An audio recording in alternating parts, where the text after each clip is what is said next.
Do do do do do do do. Hey, Santino! Yeah. My man! Good to see you, brother. Good to see you, brother. How are you? Good, man. The charcoal, it's you. That's me. I sent Santino a picture. I'll send it to you, Jamie. You seen it? So fucking funny. I want residuals on that shit. Yeah. What is it called? Lucky Devil or Bro, it's you. it's me? What's it It's called? you with a steak. Devil something? Something. I put it up online. I was like, this is so fucking funny. This is me with my own charcoal company called if you're in the market for some charcoal, man, Jealous Devil. That's what it is. That's so me. With that beard. Fucking steak down there with a knife. Jealous Devil. Barbecue is the only truly manly way of cooking. Like, nobody Yes. brags about having a baker's hat on. Yeah, there Right? it is. There it is. Jealous Me. Devil. All natural hardwood. Hardwood charcoal, bitch. Lump. There is nothing. That's a Do manly you do thing. do you smoke? You smoke or just? I use a Traeger. You know what that is? No. It's like a pellet grill. Oh yeah, pellet grill, right? Yeah, pellet yeah. grills are the shit, man. They're so easy. And then do you finish in a skillet or no? Yeah. That's the way to Cast go, iron. right, baby? You know, with beef tallow. Ooh. What is that? What is that? And you know what else I use? Huh. Minced garlic and rosemary. I put rosemary in the like cast iron skillet with the beef tallow. Oh shit. It gives like an extra.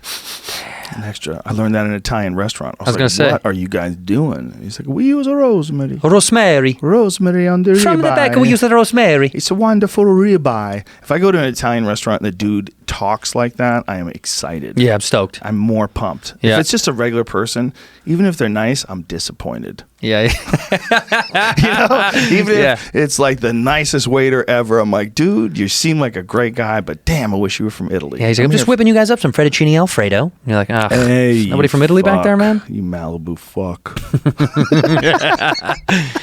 That's a weird one, right? It's like Italian restaurants particularly. Like, I go to a Greek restaurant, I would hope the guy would not have an accent. I don't need Yeah, him. I I don't wouldn't- need him to have I an wouldn't accent. care if He he's could from or he Greece. couldn't, as long as I can understand him, that's great. Right. But I don't require it. Nah. But I require it at an Italian restaurant. Yeah, because it's just there's something about it that's different. And then everywhere else Mexican. You know what I mean? Everything Yes. else is Mexican. Yeah. Except Chinese made by if Mexican. it's Chinese Made by people making Mexicans. Mexican food, or Mexican people making Chinese food, it's always one of those weird things. You're like, huh. Okay. Is this gonna You gonna get measure those, up? though, like at those you know, those chain places. Yeah, you know, the those chain. what's it yeah. called? PF Chang's. No, PF Chang's is not as much. That's like a restaurant. Like, you order it. PF Chang's is pretty fucking good. But that's all Mexicans cooking that shit. Probably. There's no like Chinese guy who greets you at the You're talking door. Italian food. Like, have you ever been to a Buca di Beppo? Like, that's Oh, bro. Yeah, that's dude. Yeah, that was that's in straight up. college. That was my job as valeting at Buca di Beppo. If you want like straight up filling old school Italian food, That's Buca di so Beppo, much. bro, they will hook you up. They Yeah. try to fucking kill you. Wait a minute, Buca di Beppo is the Chinese food of Italian places. Do you know what I mean? Like how Chinese places give you way too much food. Buca di Beppo is you like can eat buffet. 50 pounds of fucking pasta when you go Bro. to Buca di Beppo. They bring that aluminum tin out with the rigatoni, and you're like, "Who the fuck are you?" For a full fucking kingdom. It's Who like, can eat this? you and your servants. Listen, this is silly. Yeah, it's absurd. You're turning me into an asshole, and that's also rigatoni, like that kind of food. You keep going. You Yeah. keep going even when it hurts. You don't stop. Like that carb when you're eating like a good linguine with clams, like why are you eating? It's so gluttonous. It's like the chewy goo that has no nutritional value is going in your stomach. Like, oh, it's so good. You can't wait for look. It's mixed in with some sauce and to give the illusion of healthiness. Yeah. Oh, there's green, a little bit of green on it. And you just like when your body's trying to process it afterwards, like. Oh, You feel fucked up. Sometimes when you eat too much pasta, you feel like drunk. I feel like Drunk? stoned or drunk Yeah, because you're I'm broken. My body's just like all it's your resources. slamming all that shit down. Yeah. Ugh, it's so fucking gross Bro, and good. Everybody remembers from like the time we were kids. Apparently, someone told me that you don't get a significant enough amount of tryptophan from turkey for it to put you to sleep. Like Yeah, I've that. heard it's bullshit. I want to know if that's true, though. Can we Google if that's true? So I've been told that there is tryptophan. There's always tryptophan that's been in turkey, but the running joke is that after Thanksgiving dinner you pass out, but that's actually Yeah. because of all the other shit. You're eating fucking mashed potatoes, tons of carbs, fucking Hawaiian bread rolls, carbs. Yeah. Contrary to popular belief, eating turkey isn't the main reason you feel sleepy after a Thanksgiving feast. The oft-repeated turkey myth stems from the fact that turkey contains an amino acid tryptophan, which forms the basis of brain chemicals to make people tired, but it's not true. But it's not. I mean, it does, but it's not the thing that knocks you out. Being a fat fuck and sitting on your couch and drinking 40 beers is what makes you sleepy. Yeah, so it says tryptophan is a component of the brain chemical serotonin, which gets converted into the well-known sleep-inducing hormone melatonin. And poultry and many other foods also contain tryptophan. Chicken's got it. Similar amounts. Yep. Gram per gram, cheddar cheese actually contains more tryptophan than turkey does. Suck on that, cheeseheads. Yeah. Cheese folks. It's just being a glutton, man. Yeah, you just become a fat piece of shit, and you just feel like you're supposed to keep eating and eating and eating. There's an interview with Cat Williams. He's sitting in the back of a limo. I talked about this with Miss Pat, where he talked about not eating before shows. And I was like, he's right. Like, why would I eat before shows? And it made me realize, eating before shows is a terrible idea. Yeah. Because then your body's got to process all that, and you come out like half-assed. We don't know. We never eat before shows. When we do shows, we never eat before shows. Never. After shows is actually when it tastes the fucking best. I'll have some fruit. I'll have a little bit of fruit before a show. I'll have a little something, like I a don't little mind- baby thing. I don't mind some fruit. Because you have some fruit, it's like you're getting some carbohydrates, you're getting some sugar, you're getting some fiber. It's super easy to digest, like melon. Melon, your body's just, you could to eat melon and then do a sick kettlebell workout. Like, it's not going to fuck you. No. Like, melon's easy. It's a little baby sugar rush, too. That probably helps your energy a little bit. Your body just, you mash it into mush so quick, and it just goes sliding down there. Your body's like, we got this. We should do the tired tour where we just eat a huge meal before we get on stage and see what comes out of that fucking shit. Compare melon to like a stromboli, like one of those ridiculous fucking sausage and cheese with the layers of the bread on the outside. And the cheese is burnt on the top. They burn it on the top. And you take a couple of bites of that and you're just like, and you just keep going. But if you looked at like the size of what you would eat on one of those lasagna. Look at that shit. The buca de beppa lasagna. You want the layers and layers? We fucking got it. That will take you down, son. You ain't doing no fucking crosswords after that. Cheese, pasta, cheese. Sit the fuck down. There's more cheese coming. You ain't playing no puzzles, bitch. I would wonder if the brain activity slows down so much more. Like, I wonder what the active level of brain activity is when your stomach is filled. You're useless. I feel like a bet fucking you lose moron. like 80 points of IQ. You have just enough to get around. Like, someone should come to you and try to get you to do things. Yeah. Like you'll fucking sign off on stuff. You'll change your marriage license. You're like, just fucking leave me alone. What do I got to write? Right there? Fellas, you want your wife to sign a prenup, go ahead and fat her out on buca de beppo lasagna, and then she'll sign whatever the fuck you want. Give up. I don't think I could. Like, when I drive home after having a full meal, I feel more fucked up and out of it than if I have a couple of drinks. Well, you're definitely slower. Oh, yeah. Your reaction time would be slower if you were full and you were driving. Just like you're tired when you're full and you don't talk as well. You don't articulate things as quickly. Yeah, it's got to be related. I worked there for 4 years. That's why I know so much about it. But part of the thing you're supposed to sell at the end of the meal is like limoncello or espresso because it's supposed to be like a digestant. I don't know if it's a diuretic, sale pitch, but maybe it is something to that where it helps you digest a little better, and that's why they all drink in Italy it so much. they all do it as a end of the meal to clear you out a little bit. So the acid's going to help you break down some shit, that's so where you the can espresso kicks in. And the chairs in Italy turn into toilets. You know that, right?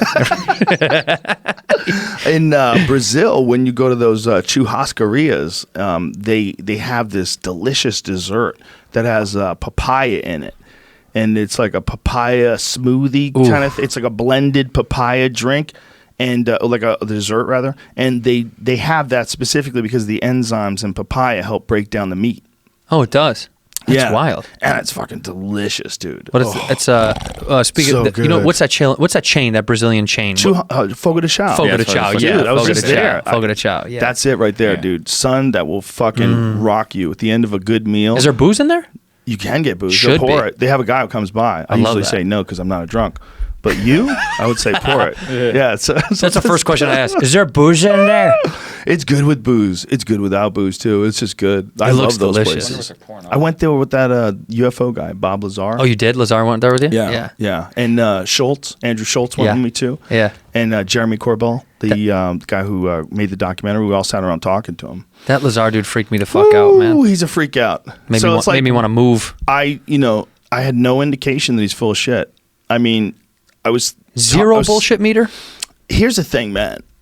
When you've told a story for as many years, as many times as he did, it's super hard to be consistent if you're just making everything up. It's super hard to have things that you're saying back then that everybody says don't even exist. Right. Eventually turn out to be true. It's very difficult to deny that. Like, these are parts of his initial story. His initial story had something to do with this thing called Element 115, which most people, I mean, they didn't even recognize that it actually existed until much later, right? That's a big feature of it. When did he start talking about it?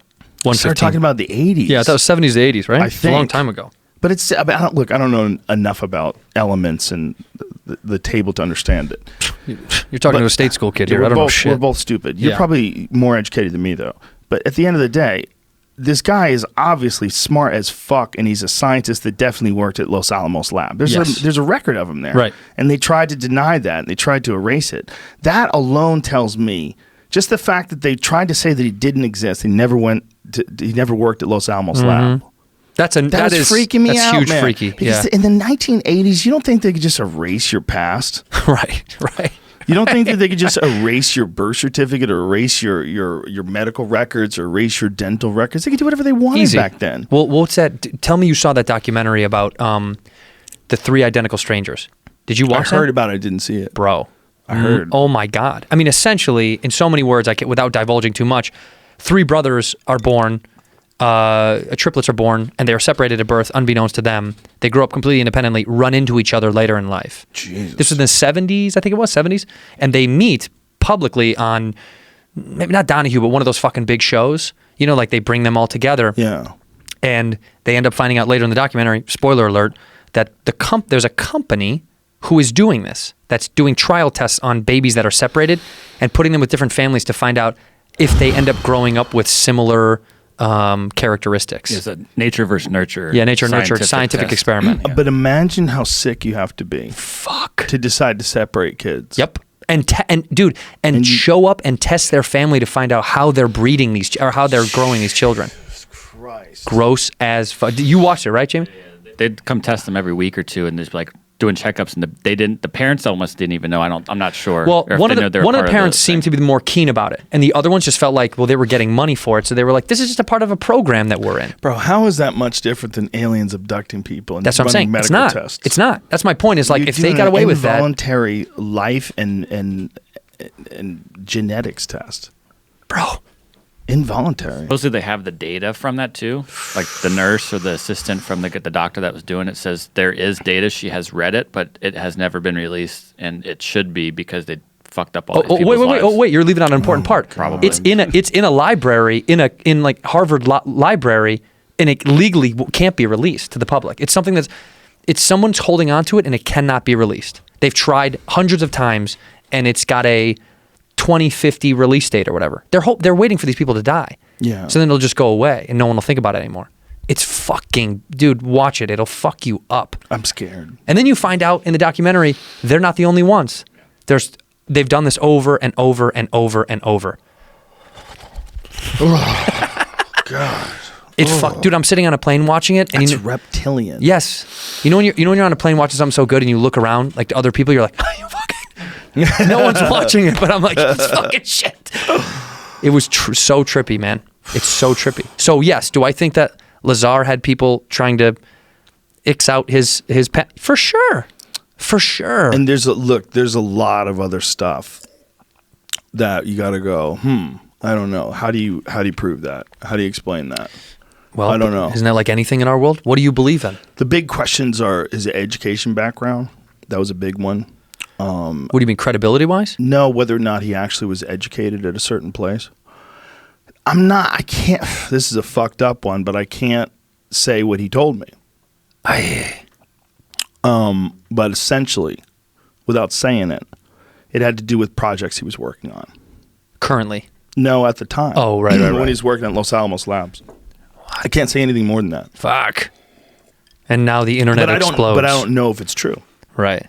I told him I wouldn't say anything, so I said I wouldn't say anything, and I'm not going to say anything. But whatever he said about all these different things, only he knows if it's true. So when you're talking to a guy, he doesn't seem like a liar. Seems like he's very intelligent. I mean, when he's talking about all kinds of different things, very intelligent. So either he's running the greatest 30-year con of all time, or maybe this really did happen. When you talk to him, so you're just guessing. You don't know. I don't know his life. I don't know his real life, right? I'm just guessing. But he seems like a guy who's seen some shit and just didn't know what to do and told some friends about it and then went to the news. And that's what that George Knapp guy, who was the investigative journalist that studied this case, over all the years, like this guy's never wavered. Like he's stuck with the story over and over. And things have shown to be true that they said were science fiction. Like there was this equipment that they had at Los Alamos Labs that he talked about, where it was this thing that measured the distance or the size rather of the digits in your finger. And apparently it's like your fingers, the inches are specific. And so like if you put your hand down on that thing and then Jamie's hand, it would give a different measurement. Like there's each bone is a different length, and the exact length is of like 1.7, whatever the fuck it is, 1.7 inches, like whatever measurement tool they use. It was calculating the length of your fingers through some kind of buggy system that he said didn't really work that often. But people said that's science fiction, it doesn't exist. And then they finally got photos of these things. And people that worked at Los Alamos Labs conceded that these were a real thing. But for a long time they were fighting it, being that's not real. Some people that didn't know were saying he made that stuff up. It doesn't exist. But it showed it does exist, and it did exist right there where he worked. He even took them on a tour through the labs. Like he knew where everything was. He used to work there. So when they went there with the documentary crew with Jeremy Corbell, they just walked him through. He showed where he worked. He walked right in there. Maybe the guy's running the craziest con game of all time. Yeah. And he's just a super genius and way smarter than me, and he tricked me, and he thinks it's hilarious. Or maybe he saw some shit. What he was explaining that made it more and more interesting was how compartmentalized it was. And about how the problem with being so compartmentalized is that science is based on free exchange of information. Right. You have to have guys who are testing all these different things and working on them together. That's the only way you can do it. So he's limited to a couple of guys that are working on the propulsion system. And then there's a couple other guys that are working on the metallurgy and a couple other guys that are working on the navigation system.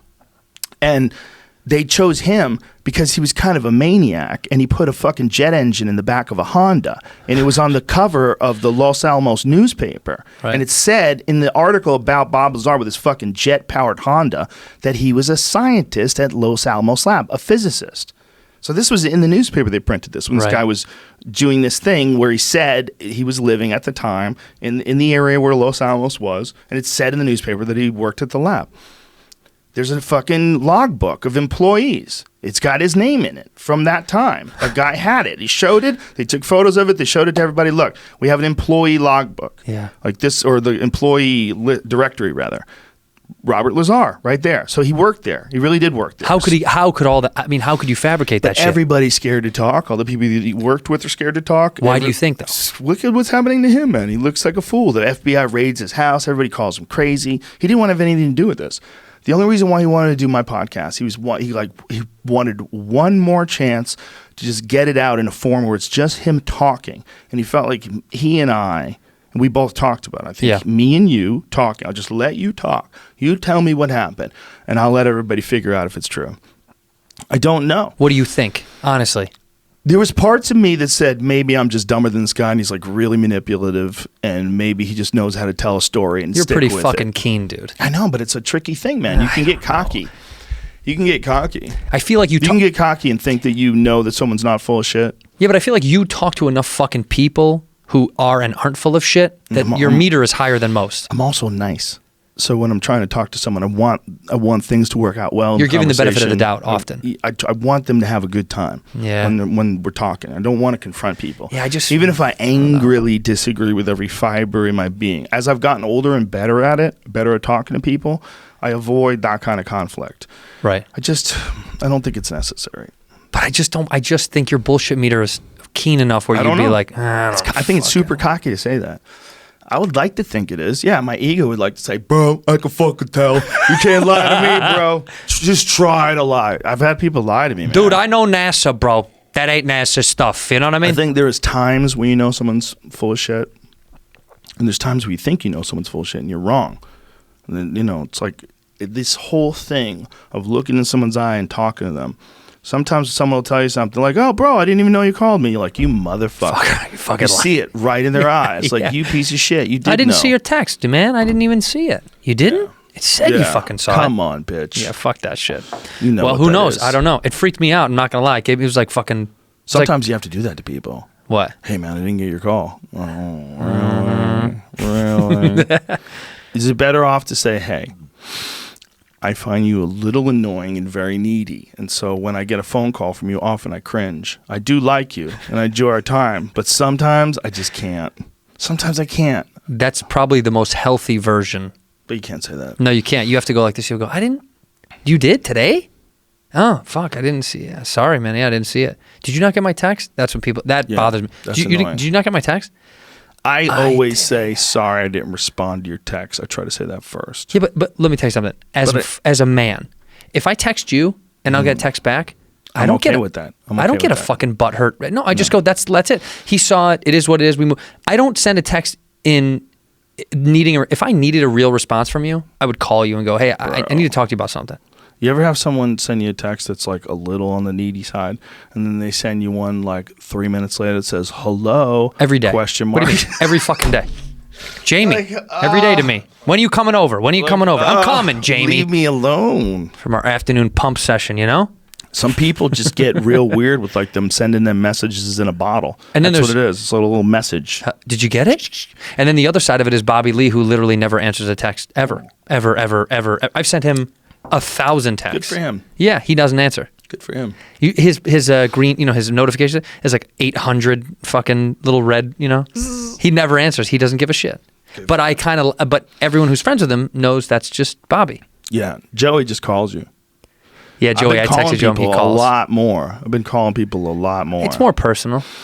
Well, it's also like you can't call as many people as you can text, and I think there's an overload of communication that occurs when you're texting with like 10 different friends at the same time. I got dudes sending me videos of them kicking pads, and people sending me I mean, look at this fish I caught. Like I fucking get these texts all day from all these crazy interesting people. Imagine if I got that many phone calls in a day. It would be insane. You turn your phone off. It'd be like, hey, what's up, man? Hold on, someone's calling me. Hey, what's up, Tom? Like you would never, right? You know what I'm saying? Like you would never, if you think about it, even if you have like 3 friends and you're texting each other back and forth throughout the day, making jokes, maybe like a group chat, like a lot of us are in group chats, talk a lot of shit and show ridiculous pictures.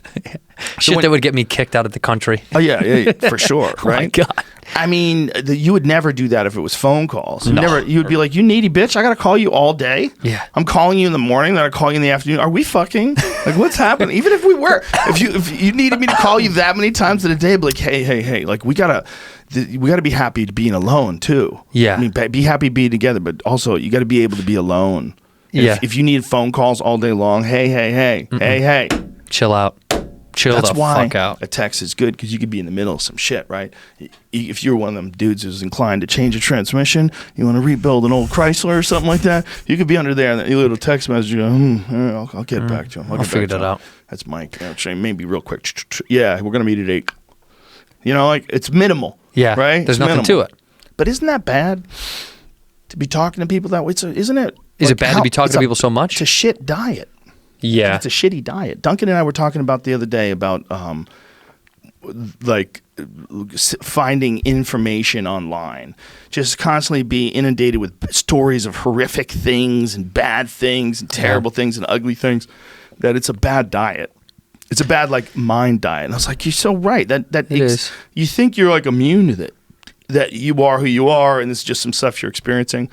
But much like if you eat healthy foods, your body feels better. I think if you concentrate on healthy things and interesting things and fascinating things and not horse shit, I think you're giving yourself a better mental diet. Totally. I think if you consume too much of anything, it's bad, right? So consuming too much of even too much positive information can be fucking detrimental. Yes, because you can get delusional. Yes. So you have to have some semblance of a balance of how you ingest. But the people that only ingest negative, they're like people who only eat candy. Yeah. Like, if you were a grown adult and for like 10 years you only ate candy, your body would be a mess. A fucking it would just be like, you'd be barely alive. If you just had to live off Snickers bars, how much nutrition is in a Snickers bar? Like, I want to do something with that dude who did the 30 days with the Big Mac. Super Size Me guy? How about this guy? Hey, bro, do this. Just eat nothing but Snickers. See how long you stay alive. Snickers satisfies to a point. Satisfy your hunger, I guess. They're delicious. Yeah, they're phenomenal. I love a Snickers my favorite. bar. They're great to take on hikes too, by the way. What, really? Yeah, a lot There's of sugar. enough nutrition in there? You're burning sugar, man. Yeah, you know, so when fuck you're it. hiking up mountains and shit, people love Snickers bars. Wow. But hey, I think even the Snickers people would tell you, don't live off that shit, stupid. You can't live off isn't that interesting? Like, there's a food you eat that you cannot live off of. Yes. Because all food at one point you had to eat to live off of. How many days do you think you could go with only eating Snickers bars? And should this be the Sober October Challenge? Yes. First of all, yes. And We might second of die. all, What if we die? no. Bert could die. Bert will die, but I mean, that is what it is. If you only could eat Snickers bars and water. 2 weeks. 2 weeks. Wow. 2 weeks without your body malfunctioning. I think something's going to happen. Yeah. Imagine how dumb you'd get. There's a post I just found from like 2 years ago where people asked this question, and it was a discussion. Someone did the math. You have to eat about 12 to get the caloric intake to get that 2,000 a day. 12 a day. Just for 2,000 calories. But Yeah. how many days could you survive Well, I on? don't. I mean, that's up to you. Well, bro, let's think about that. 12 Snickers bars a day? Holy shit. But how long do you think? Okay, the problem with that is like everyone is not coming from the same starting point. Right. Sure, that's the biggest issue. You have to have those 3 twin guys. When they Right. separated them, make them all eat Snickers till one Right. of them dies. You guys need a control. You guys need some That's sort of what it is. control. They would be the test. Just feed them. Give them $1 million each. Give them nothing but Snickers till someone's on the verge of death. Till somebody taps. Tap out, bitch. How many days do you think you could go on only Snickers? I say 2 weeks is probably the human body will start to shut down. I wonder. Maybe you could go a long time. Well, let me say this. You could fucking find this. There's a dude that's been eating just pizza for like 25 years. Breakfast, lunch, and dinner. We'll find that dude. There's a dude that eats just pepperoni pizza. I respect that. And- And and it's like, fuck it. My parents told me what to do my whole life, and I'm a grown Pizza. man now, bitch. I eat pizza every day, just crying and eating pizza in his socks. The journalist tried to get him to have like a piece of a leafy greens, puked on camera. He was like, he couldn't fucking do it. The fuck, unless it's basil and a nice sauce, get that fucking green shit out of here. Yeah, he ate pizza for 20 years, something like That's that. insane. 22. man. What was it, Jamie? What was it? 25 years. He says he has one bowl of Raisin Bran a week. Just so you can shit that compacted glue. That's what pizza is. It's like glue Just mixed glue with cheese, protein. yeah. Just chewing down all of that dough, that delicious dough. Holy shit, 25 years. He does have diabetes. Of course he does. Duh. Color me surprised. How the fuck? Sorry, buddy, for laughing at your diabetes. But how the fuck? Not at all. Not sorry. How the fuck does someone eat nothing but that glue for 25 years? That's the cat. That's him. He looks good. Looks like he's funny. 38. Guy should be doing YouTube videos. So what do they call? They call him skinny fat. There was an article that called him like he's skinny fat, right? Yeah, he looks remarkably good for someone who's only eaten pizza for 25 years. There might be something to it. But they say skinny fat's fucking these people up. Skinny fat. Skinny fat, where like the body doesn't show any signs, but the Right. inside's fucking murdered. It's torn apart. Yeah, well, His you don't organs have are any failing. muscles. Nothing's there. Yeah, that's why you can look small, but you don't have anything there. Right. Yeah. Skinny fat people. Your limbs are barely hanging on. Threads. It's like it's like a There's fucking certain puppet. people, certain people, you hug them, and you're like, oh my God, God, there's nothing there. you're so frail. So it is sad. funny when you hold. That's like when I take pictures after shows and say hi to people. Yeah. And you grab and you feel, and some people you feel and you're like, wow, that's fucking weird. It's weird. It's weird. You're like a fucking just a lump bag of bones. Sticks Just covered a with lump Jello. of bones. It's terrible. He's a bony lump bag. Well, what's really terrible is when, I mean, I'm not saying you have to be a bodybuilder. Oh, but you have to fucking. It's you should keep your body moving and it's just a laziness thing. It's a discipline thing, and like this idea that there's some sort of nobility and humility and not caring about your body. It's silly. Fuck you only outta get here. one. You get one. It doesn't make you dumber if you work out. Stop. I know that jocks were assholes and people bullied you. I get it. Yeah. But god damn it, take care of your fucking meat vehicle. Just go take care of it. Take care of the meat skeleton. And people go, oh yeah, you're vain. That's why you work out. Yes, Sure. that too. I like Sure. looking good. I like it. It's better to me than not looking good. I'm sorry. I'm willing to put in the time. But you know what the irony is? So because of the hype of because of the growth of MMA. Cheers, my brother. Because of the growth of MMA, CrossFit, all these new worlds that have kind of emerged socially now that are so much bigger than they were years ago. Nerds that I grew up with in high school are into working out. Yeah, Yes. that's the irony. That's a big thing with jiu-jitsu. That's what I'm saying. It's like the biggest, like insecure Yes. people, now they found a home Yeah. in something that's disciplined. It's good. It feels good to move your body. It feels good. It feels good to do things, whether it's taking a dance class. I'm not into that, but taking karate. I'm not into that shit. I like yoga. I like running. Yeah. I like doing jiu-jitsu, obviously. I like all kinds of martial arts. But I just like moving my body, man. I like Right. running up hills. You move your body. Same. Get it going. You'll feel better afterwards. I know you yeah. don't want to do it. I fucking hardly ever want to do it. I maybe want to actually do it 5 out of 10 times. But I do maybe it. less. Yeah. But I do it. I just do it. I know what it's like to not want to do it. I get it. Shut up. I just start talking to myself. I go, come on, pussy. What are you talking about? Do it. If I was you, outside of you, knowing what I know, if I could read my mind, I'd be like, come on, bitch. You're just being lazy. Put your fucking shoes on. Yeah. Get a sweat going, and then you're going to feel pumped. Come on, man. You've done this a million times. And then invariably, I'll be in the middle of the workout. I'm sweating. I'm like, fuck yeah. Yeah. Woo! Yeah. And then I get into it. It's like you got to push past that creepy resistance that Stephen Pressfield wrote about in The War of Art. It applies not just to art, not just to writing. It applies to cleaning your room. It applies to Life. saying you're sorry to a friend. It applies to taking care of a debt. All those things. You just keep putting them off. It's this weird thing that you have where when you see a problem, you got to fix it. When you Right. see a thing you have to do, go do it. When you know something's like, clean your fucking room, right? That's what Jordan Peterson always says. Clean your room. Clean your room, Clean right. your room. And that really is what he means. Get your shit in order. Yeah. Well, dude, I think it's also a personality trait though too, to be fair. Like I'm someone that has to get it done. You know when someone goes, you don't have to do it all at once. I'm the opposite. I'm like, yeah, you do. Yeah, you fucking do. Like she wants new blinds at the house. What if we just do the living room for now? I was like, no. Just do it. Get the whole fucking thing done. What's the difference? That's a manly thing to say too. Get it what's not fucking manly done. thing? Well, can we just have this window? No. This window, this will be my shade spot. A man goes, it's America. Do the whole fucking thing. Shades. Back the truck up. All around with Give the me some new fucking blinds. shades. I want trees around this house. I wanna walk around Big my cock out. trees. You could buy an old tree. You know that? You could buy I want a tree in my yard. It's 500 years old. They'll find you one. That's dope though. That's Is cool it? to be like, place it here.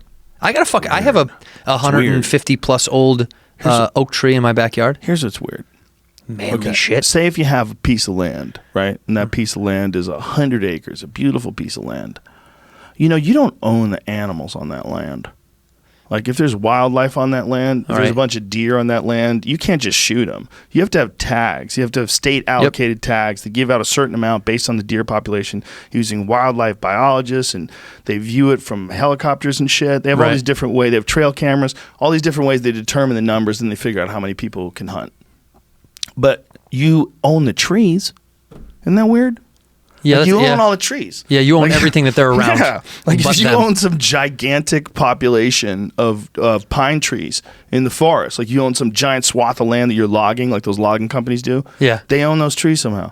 How they don't own the deer, they don't Right. own the elk, they don't Right. own the eagles, but they own the fucking trees. It's weird. Maybe it's man. because the trees don't move. Yeah, that's exactly Trees what it can't is. move, man. They're easy to just. I could just take that. Yeah. You saw that thing? So they completely overfish. You know what I mean? Yeah. With the forest, and then they leave these big these huge cut areas. Like, have you ever been to the woods and seen a place that's been logged? Yep. It's interesting. Yeah, it's right? wild to see. Well, it's kind of beautiful in a weird way. I hate to say it, but it's like you're like, wow, it's mesmerizing. You know, it's a key area for hunting too. Right, because there's a Because the clearing animals, now, right? there's a clearing, and the animals come out to eat the sprouts. Right, as the right. new growth life grows up. Yeah. And it's a big open place, so it gets plenty of rain and sunlight. Like sometimes the canopy keeps like smaller things from growing. Right. You don't get enough sunlight, and a lot of times in the canopy too, like everything's beaten down with pine needles. Everything's covered, with leaves and shit inside. When you have a real thick forest, Right. with those big open areas, man, all these animals come out. And you could find them in there. That's fucking wild. Easy Yes. hunting season, huh? Well, it's never easy. They can smell you a fucking an impossible distance away. Do you put stuff on yourself to not smell? No, you can't do anything. You can't cover up the smell, huh? No chance. The only thing you could do is there's a thing called ozonics that does work, but it only works if you're in one place. So, like, if you're in a tree stand, you have a thing that you put above your head, and it sheds ozone down on your body. And what the ozone does, and this is how it's been explained to me, again, remember, I'm a moron. So you're talking to a fucking idiot. I'm We're like, both. I'm like, the earth is on your And then I body? went to Boston University, or UMass Boston, rather, for 3 years in their continuing education program. I never even took my SATs. I'm a legitimate moron.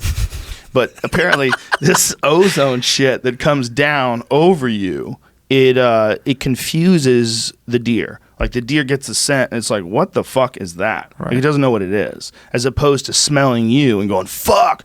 They smell you, they just run. They smell people, they just run. Yeah, they take off. They'll run like hundreds of yards away. You'll see them just go like this and then just take off. And you're like, what happened? And you blow some this like white talc in the air, like a puff of talc.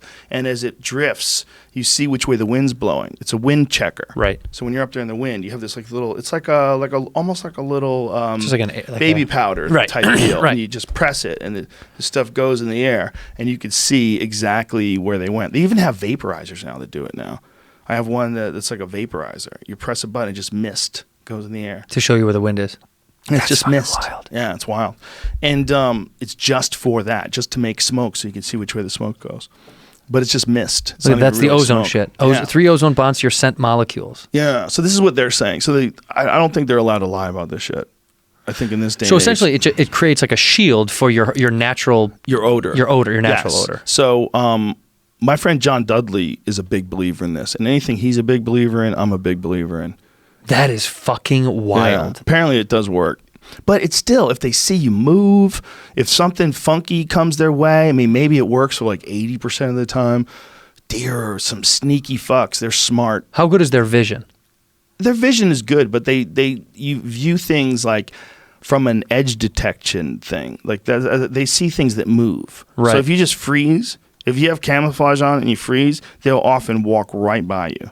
That's fucking wild. Yeah, especially if you have, there's a thing, this is another thing, called a hex suit, HECS. And a hex suit, I wear one. I don't know if they really work, but they appear to work with birds. Like they've proven that birds follow an electrical magnetic signal. That's how they get home. Right. Like they use the natural magnetism of the earth to figure out where the fuck they're going. Like they did. It's crazy. What? Isn't that funny that we can't do that? We're so stupid. We can't get home. Fuck it, I'm lost. Yeah, we could just use our 2 phones. wrong turns, I'm fucked though. But these birds, it's like it works with birds. Like all these guys say that you put these suits on, birds have no idea you're there. Like they don't see you. Like it blocks the electrical magnetic signal that your body's giving What off. could that be made out of? What's that made It's a of? mesh. There's some sort of a mesh that they blocks use. that? Yeah, that blocks it. They have like meters they can show. They put it on and wave it over this thing. There's no reaction. Take it off, and then there's a reaction where it's detecting the signal that your body puts out. The real question is, they prove that it does that. The real question is, can animals really see it, and how many of them can see it? The big thing is smell. It doesn't matter if they can't see you. If they fucking smell you, they're gone. Yeah, they're gone, So you right? could look just like a tree, but if a deer smells you, he's gonna just start running. They just run. What's They're the smart. only fix for the smell thing other than that? That's it. That's it. Their sense of smell is impossible to understand. It's so much better than ours that what we have shouldn't even be called a sense of smell. It'd be like the difference Should we between call like the holes, way, face holes? Yeah, like how well do ants do stand-up comedy? Like that's in comparison. There's a couple to of good human. ants, dude. A couple of guys got to There's get a couple 5 of good minutes. ants, man. They got a tight 3. But that's what the difference is in comparison to like how bad our noses work Right. versus a deer. Who's the best? What animal's the best? I think a bear. Bears have the best sense of smell? I think bears have a preposterous sense of smell. Dogs are really good, but it's not Really that high. good. I think a bear is like 100 times stronger than a bloodhound. What the Yeah. fuck? They Yeah. can smell they can smell 18 miles away. and go 18 straight fucking to it. miles. Bro. Search what the average sight distance is. How far can people? What's the typical like sight distance? Well, I bet you no. people can only see about a mile, It right? depends on the animal. Like some animals don't see good at all. Like pigs don't see good at all. Yeah. You just freeze on a pig. They don't know what the fuck's going Eagles, for sure. on. Eagles? Eagles. Spot like little mice in the fucking Yeah. field. From Eagles have the best probably yeah. sight. Yeah, they can see from miles and miles and miles. My friend from Alaska, he goes halibut fishing all the time. He said if Fucking you're love halibut. you're pulling a fish up, an eagle can see it miles away. That's it. That's some dinosaur shit. That's how you know dinosaur shit is at play. Miles?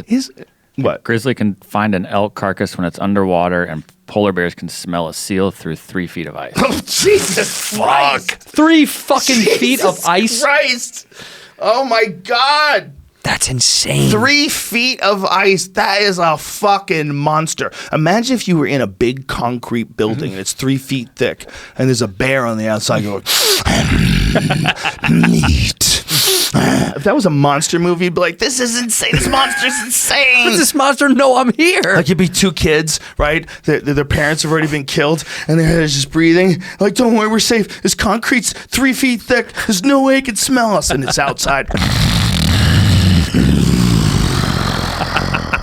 I smell you. Oh, he talks too? What the fuck? Just wanting to 3 fucking eat you feet. and your sister. 18 miles and of smell, 3 feet of smell through ice. Did you ever see the video where the BBC reporter gets inside a box, like a plexiglass box, and they put him around polar bears, and the polar bear tries to eat him, and the polar bear's trying to eat him through this box, trying to figure out how to get to him because it knows he's in this box? It is fucking terrifying. Dude, why would you ever? Bro, and this guy's got cameras on him the whole time. Shit in his pants. Just dookie left and right, filling those drawers, son. How strong is that? That thing has to be indestructible. They're so big. They're so big, and we've been really fucked over. Just let that run, Jamie. Yeah. We've been really fucked over with goddamn Klondike bars and Coca-Cola. You're making them look sweet. We have a super distorted perception of this fucking predatory killing machine that eats its babies. Bro, These things are fucking ruthless. look at They're that. the cleanup crew. They're there to make sure there's so few resources up there in the wild that this giant behemoth of a bear exists so he could just jack everything. Just jack everything and keep the populations nice and low. Look at that. He's Again, like, you're right in there. I'm not a biologist. So he knows it's in there and he's just trying to get at it. He's biting it. God damn, dude, that would look fuck at that. me up. Look at this, man. It's pressing on it. That's glass, man. If it breaks, you're dead. If it breaks, you're fucking dead. It's Look trying at to. It its wants to get mouth. its fucking teeth through Bro, it. when it's opening its mouth, that's a monster's mouth. This is what I look like drunk at a McDonald's at fucking 4 a.m. trying to get food to the drive-through. This poor guy. It's Give me behind nuggets. him. It's behind him. He's like, but the camera is this way. Oh, they're shaking the shit out of it. Of course it is. Why would he be so convinced that thing would survive? It'd be so dope if it just. How do they rescue this cat? This dude? Yeah, how do they get him out of there? Like who's like how long does it take to get him out of there? They got to find a way to distract this bear. At the end, it just walked away. Come on. Yeah, son. it's got to get frustrated at some point. Be like, fuck this. Look at that. He goes, fuck this. But how did they test that box? What if that guy hated him? The guy who made the box. Oh, this guy's gonna climb out. I'm out. I am Jag off. free. We've got a prize. Oh, the bear. Yeah, like let's pretend the bear's There's- right yeah, there. right next to him. That thing can run 35 miles an hour. Fuck out of here. You ever seen how fast a bear runs? Yeah, they're insane. Dude, they run like that on ice. I Those like- things just dig in with their claws. They can run I fast. like how they kind of pretended like that was a totally safe, normal experiment for him to do. Like he got out, like no big deal, man. You know, fucking polar bears, ironically, are black underneath all that white fur. You know that, right? No, it's clear. Those clear. fur is I thought actually it was like clear. Black. It's black skin. Oh though, yeah, I their thought. skin's black. Yeah, Isn't that wired? Yeah, it is wild. Well, you got to imagine that people get snow tan, right? You get snow blindness. Yeah, snow blind. Because Yeah. the sun beating off the snow, like people get burnt, like really bad. Oh yeah. Yeah. You go skiing without shit on you. That's Yeah. what a polar bear looks. No, that's a black bear, bro. No, dude, it says polar bear without hair. Yeah, but it's not. Look at the hair around its face. See how it's all black? I guarantee you that's a black bear. Also, it just doesn't look big enough. What does a bear? Maybe it's just another one. It says See, bear. because Yeah, it's got mange, but you can see how it has the hair on the top of its head's black. I think someone just wrote that. Yeah. It doesn't mean it's correct. no, but they're dark. But underneath all that, they are really dark. It's wild. maybe when they get mange, their fucking hair on their head gets black. Who the fuck knows? Go to that. Mange is weird shit. Man. What the fuck is It's that? a hairless bear. I mean, I've seen this before. I guess I typed in polar bear, so Yeah. it popped up. But. Well, I would imagine Polar bear, no fur. they're the most terrifying because they're the biggest. Well, right? there, right there, Jamie. The top fourth picture is them spreading the hair apart. Right? You see the skin there. Yeah, so there you go. Oh, perfect. Yeah, and see how the hair looks white, but it's actually, they say it's like more of like a clear color. Wow, that's fucking crazy to me. Yeah, like not technically white. Right? No, it does. It looks translucent, translucent almost. Right? But what an amazing animal, man. Unbelievable. Just imagine that thing lives in this place where there's no vegetables at all. Nope. But it got so big. It evolved to get that big. Meat, dude. Just meat. Tons and tons and tons of meat. And it can eat a fucking, like a hole through ice to get to you, too. Yeah. It'll just chew through the ice. Dude. It'll do whatever it can to get to you, right? It's so nice that they're so far away. They swim. You know, they jump in the water and swim. It can swim 6 miles an hour. Bro. And for how long can they swim? I wonder how long they can stay in the water for because they have to How get out at fast some is point. that in knots? And why do we need knots? Like, boat people love that What's shit. up with boat people? Hey, it's 6 fathoms. Hey, fuckface. How many feet? It's 5.2 knots. 5.2 knots is a mile? 6 miles an hour. 6 miles an hour is 5.2 knots. My Okay. boat goes 5 knots. Why would you want to knots. make it slower? That's so confusing. Why would they do that when they can just do miles an hour? What is knots? I think knots were around before miles an hour. No, well, Oh. kilometers were also before miles an hour. Was it? Yeah. Yeah, kilometers. It I was thought kilometers were the metric system, and that was later. no knots. Kilometers then miles. We're so dumb. Really smart people are like, why the fuck are they talking? Some Why guy are that's they like, talking about kilometers? some engineer was like, God damn it. Bro, when I was in high school, they tried to put the metric system on us. They tried to bring back the metric system. Nah. And we're like, bitch, this is America. They ain't fucking with that, you bitch. And fuck your systems of 10. We leave out unnecessary letters Didn't work. too. Maybe not. Knots is a. Oh, never mind. Sorry. Didn't work. Just like soccer. They tried to push soccer on us, too. You know why soccer didn't work? I was talking about this today. Because this is America. Too slow. Too slow. Too slow. Baseball works. What People are you saying? People love goals. People love Wait a goals. minute, dude. People love goals. Oh, okay. So people love scoring? Scoring. People Right. score. Listen, the NHL. see what you're saying. The NHL people are the reason they changed the blue line rule is because they wanted more goals. Guess what they got? More goals, more viewership. What's more American than a grand slam? Right? Literally nothing. Bases loaded. Crack. That's all Sports Center used to be. Home runs and dunks. Yes. Over and over. That's what Yes. it fucking should be. It still is. We love seeing that moment. Yeah. So in soccer, when you have 90 minutes and sometimes no goals, I get it. I can't But do it. if you understand how difficult it is, if you're a fan of the game, If you love the game, you I play get the it. game. Like Ian loves it. Yeah, he does. Ian He's Edwards. the only black guy I know that loves soccer in America. Is that real? In America? How many black fucking friends do you have that love soccer? He's my only one. That's true. I don't have any black friends that watch soccer. That's true. He's yeah. literally my only Who one. else? Jamaica, right, though. Yes. So. And England. He lives in England as well. England, Jamaica, right? Born in Jamaica, then moved to England and New York. Have you seen those games he goes to? They look awesome. They do. We were supposed to go. I was supposed Dude, to go they're with him. fun. I'm not taking. They're fucking fun. It's not my shit. We were organizing a comedian thing, but I had a family thing that I had to do. I couldn't make it. But they look like a good time, especially if you want to get blasted on some of this Mike Tyson weed that we smoked today. It's fucking delicious, by the way. Thank you, Mike. Thank you, Mike. Thank you, Mike. Shout out to the champ. Motherfucking champ. What were we just talking about? Polar bears. Oh, polar bears. Yeah, man. There was Knots. Not some there polar was some bears. article about polar bears. You know, whenever we say that polar bear populations are threatened, they definitely are in certain spots.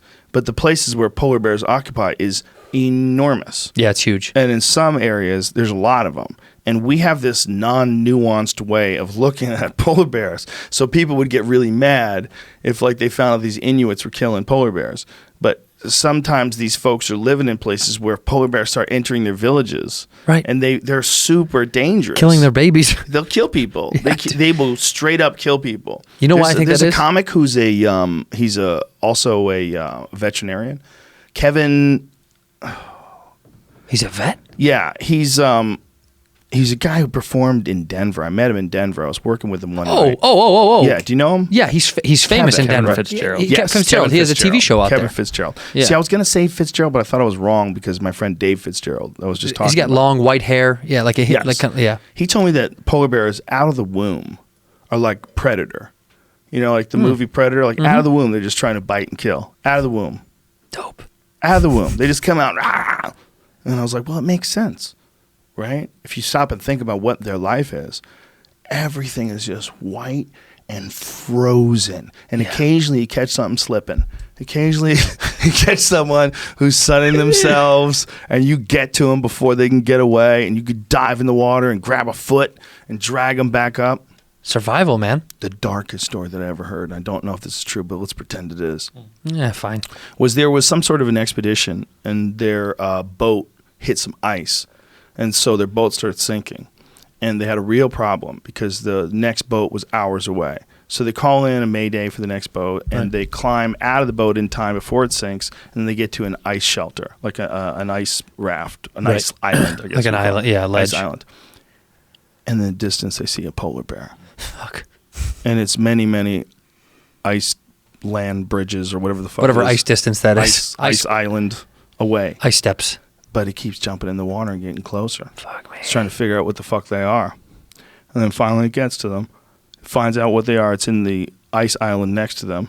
Jumps in the water. Pops up. Grabs one guy. There's nothing anybody can do about it. Fuck. Takes him. Kills him. Drags him in the water again. Goes back on the other ice island. Just starts eating him. And they're just chilling, watching it. And they're one ice island away, hoping that he doesn't stay hungry after he eats their friend. What was your least favorite friend? And then the boat comes and rescues him. Fuck me, dude. And they had to watch their friend get eaten alive. Their friend got eaten alive. And He died probably quick. But he probably ate him in front of them. He Yeah, probably he took did. it so they could see it. He didn't care. Yeah, that's what I mean. Like Do he'll you eat it close. worry when you eat a clam that you're eating it in front of other clams? Depends on who I'm eating in front of. No, interesting. I'm sure I'm sure the bear ate it to know they wanted. I'm saying he kept an eye on them. Yes. It's like, you're next, dude. Well, he I'm hungry, probably knows that they're there if this isn't enough. I mean, maybe the guy's like a small guy. What do you do? What do you do? You just sit there and watch it? You jump in the water? What do you fucking do? You can't swim away. You'll freeze to death if you get in that water. You You're just have gonna to sit there? accept the fact that if it chooses to kill you, that's your time. There's nothing else you can do. You can't fight it off. I would punch my buddy and knock him out so it's easier than, you know what I mean? Wow. Knock him Which out so the buddy? bear. Huh? You have to think about how much you love your friends. Oh my God, there's so many people I'd knock out and leave for bears to eat. There's a lot of people. Most of my friends I'd knock out. But what it is just it's inescapable. Like, Yeah. the power that it has. Have you had a moment of near-death experience? Never like that. Never No, once? Never around an animal like that. Have you ever had a near-death experience? Where you're like, fuck, I could die. Maybe. Car accidents. Car accidents. Yeah. That's the only time I Every thought I car might accident die. is kind of a near-death experience. It is. You never know. Have you not been in a bad one? I've been in some bad ones. Been lucky. That's near-death shit. Yeah. You ever ride bikes? Motorcycles? No, I was gonna. That's But near-death shit. 2 people I knew crashed, and one person I knew saw someone get hit. All in like a month. It was like bang, bang. So 2 people I know crashed and fucked themselves up. One was a dude that I was working with. And another was Frank Mir, who was fighting in the UFC. He was, one of the best heavyweights on the planet. And some guy ran a red light and T-boned him, snapped his leg in half, sent him flying through the air. Had a real problem.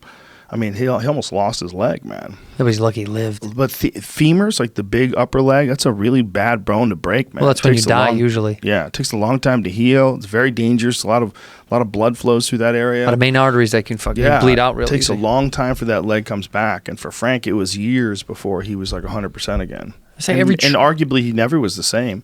It's arguable that something like that, you're always going to be like playing catch up because it's such a right. devastating injury. What the fuck? I mean, So I was like, fuck motorcycles, man. It's too much. there's nothing protecting you. Whoa! Nothing fucking on the outside, man. But No if you way. lived in, I was going to say if you lived in a rural area, but did you hear about that guy that plowed into these bikers? He was in a pickup truck. Yeah, he was in a pickup truck in New Hampshire, and there was this. I think they called themselves the Jarhead Bike Club or something like that. A bunch of Marines that got together and rode their bikes around, and this guy plowed into him and killed like 7 of them. On purpose? No, I don't know what happened. I don't know how. I don't know if he was being careless. If he was speeding, I don't know. If he was fucked up. I do not know. Here? Was that here? Where was it? New Hampshire. New Hampshire. But so I was going to say, yeah, I'd go drive a motorcycle on some rural road. Yeah. But at some rural road, you got to worry about people not paying attention to shit. Right. You move out to the middle of nowhere, you still don't fucking know. Stephen King, remember what happened to him? Stephen King got hit by a guy who was, I think he dropped something in his car.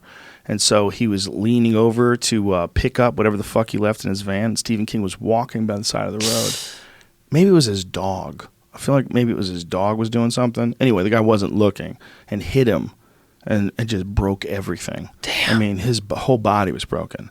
He had several broken bones. He was fucked up for a long time. It took him forever before he could just sit at his desk again and write. And he details it in great detail. And he talks about it in his book On Writing as well. That's him with pins in his leg. I mean, there's that dog. And dude, he was older at the time. I mean, he wasn't a young guy. But he's always looked old. For some reason, Stephen King has always looked like every time I see a photo, I'm like, what is he fucking? He's always 50? He's been 50 since he was born. Well, bro, if you're carrying around that kind of evil inside your brain. That's what I'm saying, right? That fucked up shit has made him look old always. That guy. What the fuck is that? What is this? Stephen King calls. Or maybe it's not his train. Let's not go down a little Google rabbit hole, please. He'd be there forever. Stephen King, think about how many amazing books that guy has written. Think about the diversity of them, by the way. Yeah. They're not all the same kind of, like people always go like Stephen King horror. He's done drama. He's done a lot of different kinds of different things. But you know what I like? He almost always made it a writer from Maine.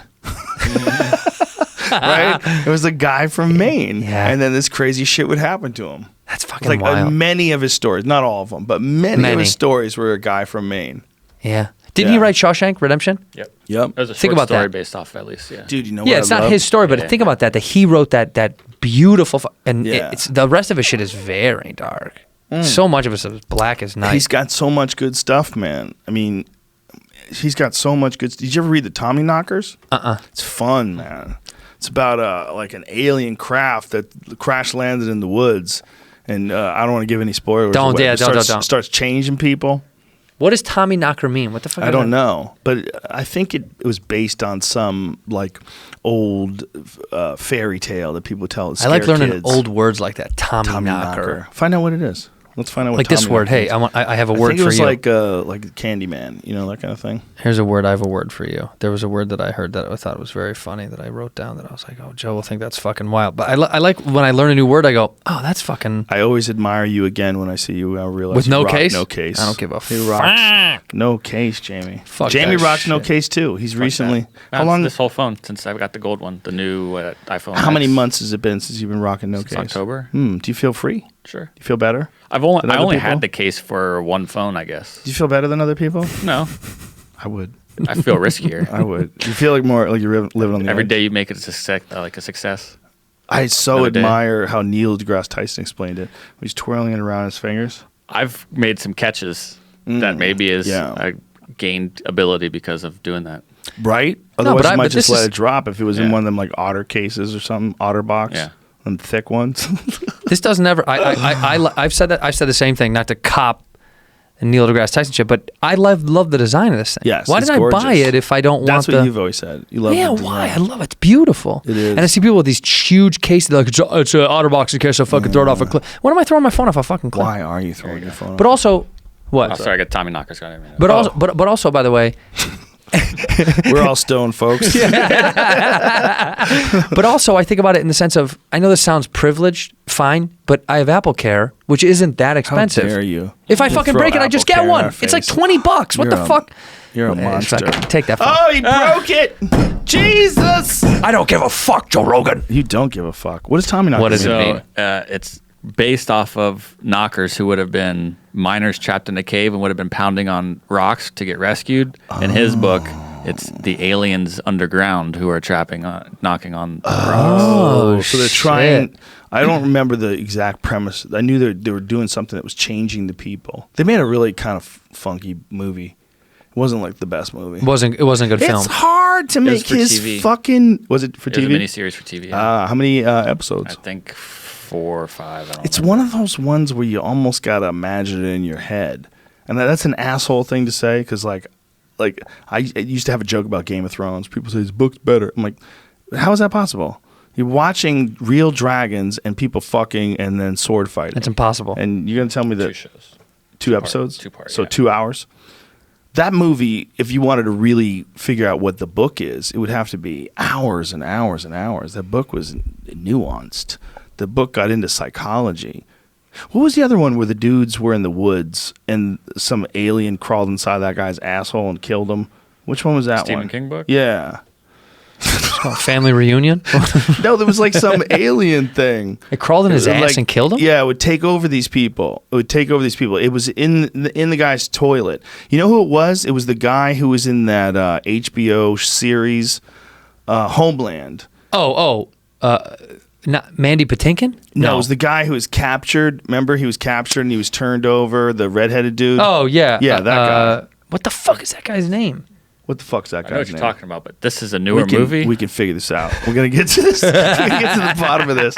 Well, first of all, that guy, find out the TV show Homeland first season. Yeah. And then you'll find the guy's name. He's on Billions now. Billions. That's right. That guy. Come that guy's on. an awesome actor. Why can't I think his fucking You know that name? guy has an English accent. Yeah, he does. Yeah. Isn't that crazy? I know that. As good as he is, and I at can- being an American, that's creepy. Well, it's kind of like what's his name? The Walking Dead guy. Yeah. Yeah, same guy. I mean, same I'm getting thing. there. Hold on. How you dare you, Jamie? Wait. Also, You falsed me. Damian Lewis is his Damian name. Lewis. Damian Lewis. Okay, go to Damian Lewis's IMDb, Yeah. and there was a movie that he did a few years back that was a good fucking movie. It was a Oh Stephen no, King. yeah, I was on the right one. I just never heard of it. It's called Dreamcatcher. Dreamcatcher. That's it. Yeah. I was thinking white trash. That's why I was thinking white trash. I was like, white trash, trailer trash, Dreamcatcher. Same kind of thing though. You know, that is White the trash loves fucking- Dreamcatchers. That is the barbed wire around the bicep tattoo of the house accoutrements.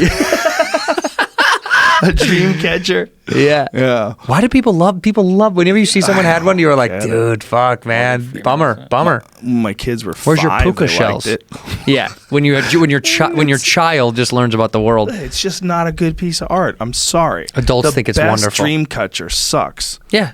Have you Right? caught? You notice everyone that has a dream catcher hasn't caught one dream yet. They're fucking. Dude, it's true. It's a dream thief. The dream it steals thief. dreams. Yeah, it catches them, but you don't fucking get them, If dummy. you ever in a girl's house, imagine if you were single, and after all this conversation, the girl of your dreams, Has go a over her dream house, she's got catcher. a goddamn dream catcher over the bed, and you're like, fuck. She's perfect in every single Every other way. But she believes in astrology, and she has a dream catcher. It was so right. It was exactly who I am. She makes It you. said I was smart and creative and gifted, and that I'm beyond generous to my friends, which is totally true. She wants you to rub crystals or gems in your hand before you fuck. She's like, can you roll these in your wrists before we get? They will match your intentions. They'll change colors if you're really your true self. Be me, I'll be you. Bro, how often when somebody goes, "What's your astrological sign?" I'm always like, "Oh, get the fuck away from me." Yeah, but I am a Leo, and Leos are supposed to be kind of douchey in a little bit of a way. Oh well, Right? They're very aggressive. What does it all mean? Supposed to be? Aren't Leos supposed to be sure. like confident or I think something it's like all that? bullshit. I'm a Libra. Does that mean I'm like every fucking guy born in October? That's Yes, absurd. you are. You should all no get together chance. and form a fucking club. And be the October Libra buds. boys, and then you would get banned from Facebook for being racist. Libra boys. It'd be all white guys. It would be like the new Proud Boys. It's the Libra boys. By the way, I can't wait for Sober October for me to keep drinking. I want to come on the show and have a drink just to watch you guys battle nonsense. I don't know what we're gonna do. Whatever you do, I'm still not going to be sober. It's my birthday month. I can't fuck with that Well, shit. the real problem is the time commitment. Like, I have too many goddamn I have podcasts that are booked all the way up to then.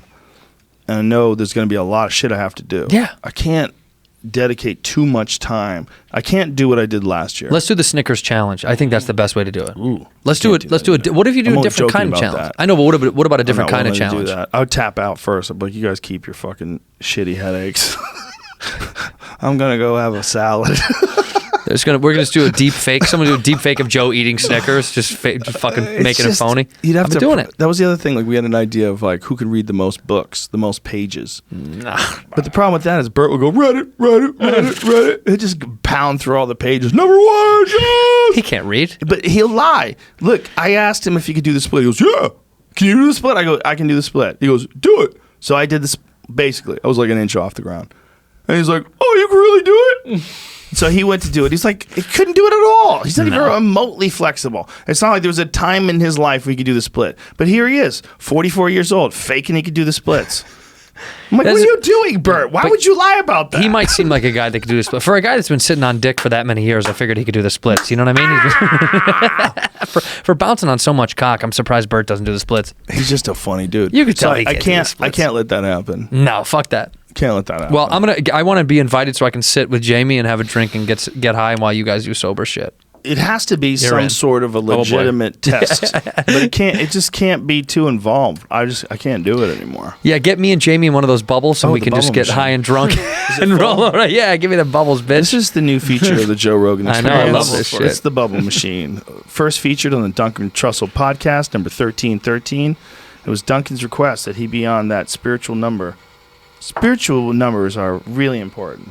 It's really spreading around. Have you ever used acupuncture? I have. I love it. Is it legit? It's legit as fuck. I love it. Interesting. It's wonderful. They say it's legit. You've never done it? No. Yeah, I Fuck, did you do would it love once, but I did it with a dude who did some. He just was a little weird. He wanted you to drink certain herbs and shit, and he couldn't tell you why. I just went to a I just went to a fucking dope acupuncturist and got it done, and it's great.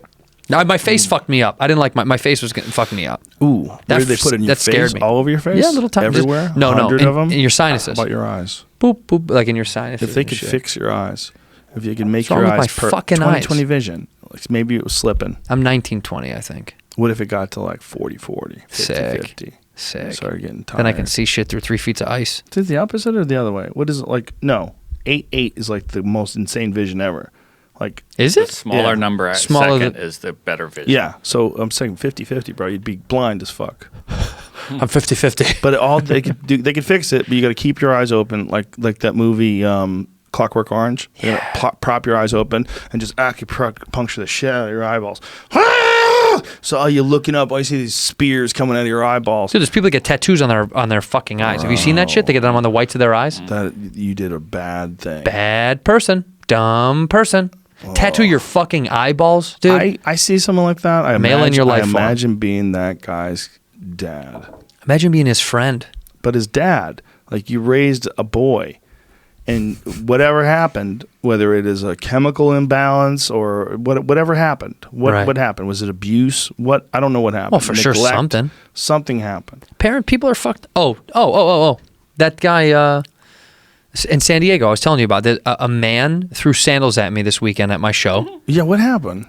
I called him Sandal Steve. So this is the most. There's two embarrassing parts of this story for this man. The Sunday show was fucking phenomenal in San Diego. It was so fucking dope. We sold out the weekend, and then Sunday show was incredible. Everyone's having a good time.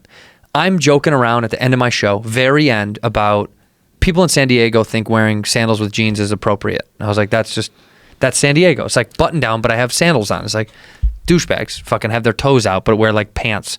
And some guy's like, hey! I'm like, let me guess, you're wearing jeans with sandals? And he brings up a sandal. And I'm like, all right, Sandal Steve. Sandal Steve's everybody. And he goes, my name is Steve. And I was like, this fucking guy. Did you record the set? No, and I fucking wish that was the What? only one I didn't fucking record. Of course, that's the universe. Of course. Pissing in I your was mouth. So I turn to the left, and this dude throws a fucking. I see it out of the corner of my eye. Oh my god! But when the sandal hit the curtain, actually in La Jolla they have the old Comedy Store sign. Do you know that they brought that down? The old neon. Oh, wow. Yeah, they have the old neon now. It hit the neon, and I was like, dude, Death. what the fuck was that shit? And it kind of, you know when something doesn't register, because I was like, no way. what if he broke the neon? Dude, bro, murder. So I turn, and then as I'm turning, another sandal gets tossed on stage. Not thrown, but like tossed. And I was like, wait, what the fuck? And he's going like this, hey, bro. And the fuck staff is coming up and grabbing this fucking moron. And two dudes are standing up in the audience ready to like swing. Like people were like, it was a commotion. And I was like, what the fuck? And he goes, I'm just kidding around. I'm kidding around. And they were like, get the fuck out, dude. And he goes, come on, man. I'm a big fan. I go, dude, get the fuck out. You can't throw shit at me. Get the fuck out of here. So they removed the dude. But the best part, or the most unfortunate part is, it's his daughter's 21st birthday. And she's a big fan. Right? Your shithead dad threw sandals at your fucking... So, of course, if she's listening, I love you. Thanks for being a fan. Sorry your dad is a fucking moron and threw his sandals at us, because that's how you get kicked out. That's sad. Dude, he threw them at my fucking head. It missed my head by like a foot. And he thinks, I'm just kidding around. Like, no, dude, it's not funny. You don't throw sandals. You can't throw sandals at people. You can't throw shit at people. No, you can't throw shit at people. And the poor girl, man, I've never seen someone so embarrassed. She was getting her purse and shit, and she's like, like wavering through the crowd. And the son is like, can I get back his sandals? And I was like, get the fuck out. It doesn't usually happen. Someone gets kicked out. Rare. You gotta do some dumb shit. It does happen. Hey, man. This guy got kicked out at the Improv. Yeah. He was heckling everybody. And then when I got on stage, I mean, he was just so loud, and they just grabbed him. And I go, dude, you got to shut the fuck up, man. What are you doing? What are you doing? This is ridiculous. You know you're interrupting. And they just grabbed him. And the lady who was in front of him who's his girlfriend, they're kicking him out. They go, sorry, you're going to leave. She looks at me and she goes, did you do this? I go, did I do that? No, I go, bitch. This is your fucking problem. This is your life in a nutshell. You were here with him. You saw what happened. Yeah. You saw me tell the guy, what the fuck are you doing, man? Then you saw the staff kick him out. Then you asked me, did I do this? But you know I didn't do this. You did this, Joe. He did this. No, you did this. But imagine the kind of enabling where you're right next to the guy who's yelling out stupid shit, interrupting the show. You're watching the staff come over. You're watching this guy get kicked out. And she looks at me like, did you do this? Did I do this? You got to get your life in order. Lady, hey, clean your room. Clean your room, bitch. Clean your fucking room, bitch. That's your problem. It was so crazy. I was like, you saw. You were here with me. Yeah, but the crowd was going apeshit. But they think it's your fault. Here. Those two people. She thought it was my fault. Everybody else thought it was hilarious. Well, the rest of the crowd is so angry at them. Because it's so indicative of what we know to be true about certain people. There are certain people that blame everyone else except themselves. Totally. Always. Totally. So when you're watching a guy who said she's like, he loves you. I was like, well, he's ruining the fucking show.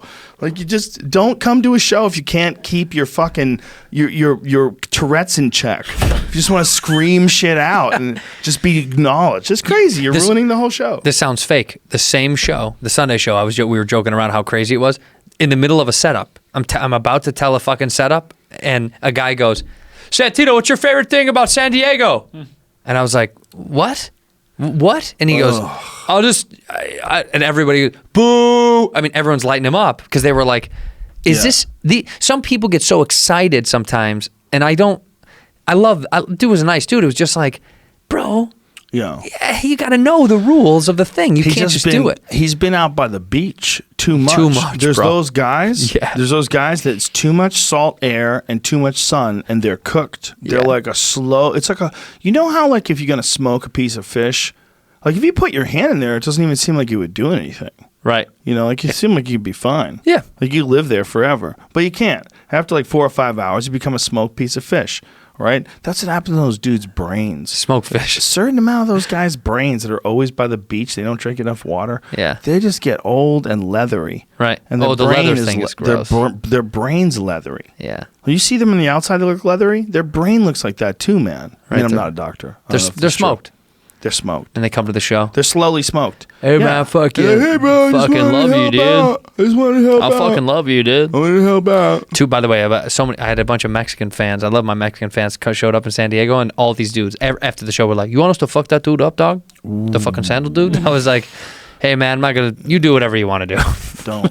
Not right now. Don't ask Mexicans to beat up white people right now. It's a bad time. I'm imploring all Mexicans to beat up Mexicans. All this wall talk, they'll throw in a few extra shots. Mexicans should beat up everybody. Beat up everybody, Mexicans. That's Andrew Santino saying that. They might have my favorite food. I've been thinking about this. I think Mexican's the best. Not my favorite food. Well, here's the thing. Honestly, it really varies. Like sometimes my favorite food is steak. Sometimes my favorite food is Italian. But my favorite food, when I know I probably shouldn't be eating it, but I want to eat it anyway, is like a lengua quesadilla from a real Mexican joint, like that place I've taken you guys to. The one that there's a joint in the valley. You go there, they have Mexican soap operas on TV. Those girls with the big tits and the red dresses, always, right? Yep. And everyone in there is like locals. They're like a bunch of dudes who are getting off work who know about it. It's like a real small hole in the wall type place. Everyone speaks Spanish. 100%. Everything's written in Spanish. Right. The food is off the fucking charts, dude. It's off the charts. You get lengua quesadilla, bro, with the spicy sauce. Don't let them What put kind of that meat is in there? lengua tongue. Lengua tongue, yeah, beef tongue. It's beef tongue. yeah. It's sensational, dude. It's so good. I'm going. Get one of those. They have all kinds of tacos. Oh my god. What's your death row meal then? Is Mexican in your death row I'm meal? not eating before I go. Fuck all that Really? bullshit. Yeah. If you're gonna Fuck kill yeah. me, you want me to have a good time eating lobster first? Fuck you. I'm eating death row meal I'm not for eating sure. shit. I'm eating all of that shit. I'm just thinking of trying to take one guy out when he tries to get me from the jail. That's all my concentration is on. Come get me, bitch. I'm eating. If you're gonna kill me, come on, man. I'm not eating a lobster. Well, I'm not gonna eat a fucking lobster. I'm trying to figure out a way to kill you. If they're trying to kill you, you're trying to figure out where they kill them. I'm taking somebody. Just one guard gets murdered. Yeah. Yeah, that's a good way out. I'll fuck up one guard. Don't you think you would be thinking that way? No. They're going to drag you to your... Unless you did something horrific and you want to die and you know you're terrible. But what if you were wrongfully accused? If you're wrong... I'm wrongfully accused and Yeah. I'm on death row, I'm trying to kill somebody. Or you kill yourself before Wouldn't they get you? to you. Yeah. Yeah, but how do you? It's so hard in jail. They make it real hard. They keep things from you that you could kill yourself with, which is horrific. Yeah, they put you in Because just a the problem room. is you could kill somebody else with it, right? They left some wire with fucking handles on it. You're not going to turn that in, right? That's going to get passed around. Some dudes are going to die.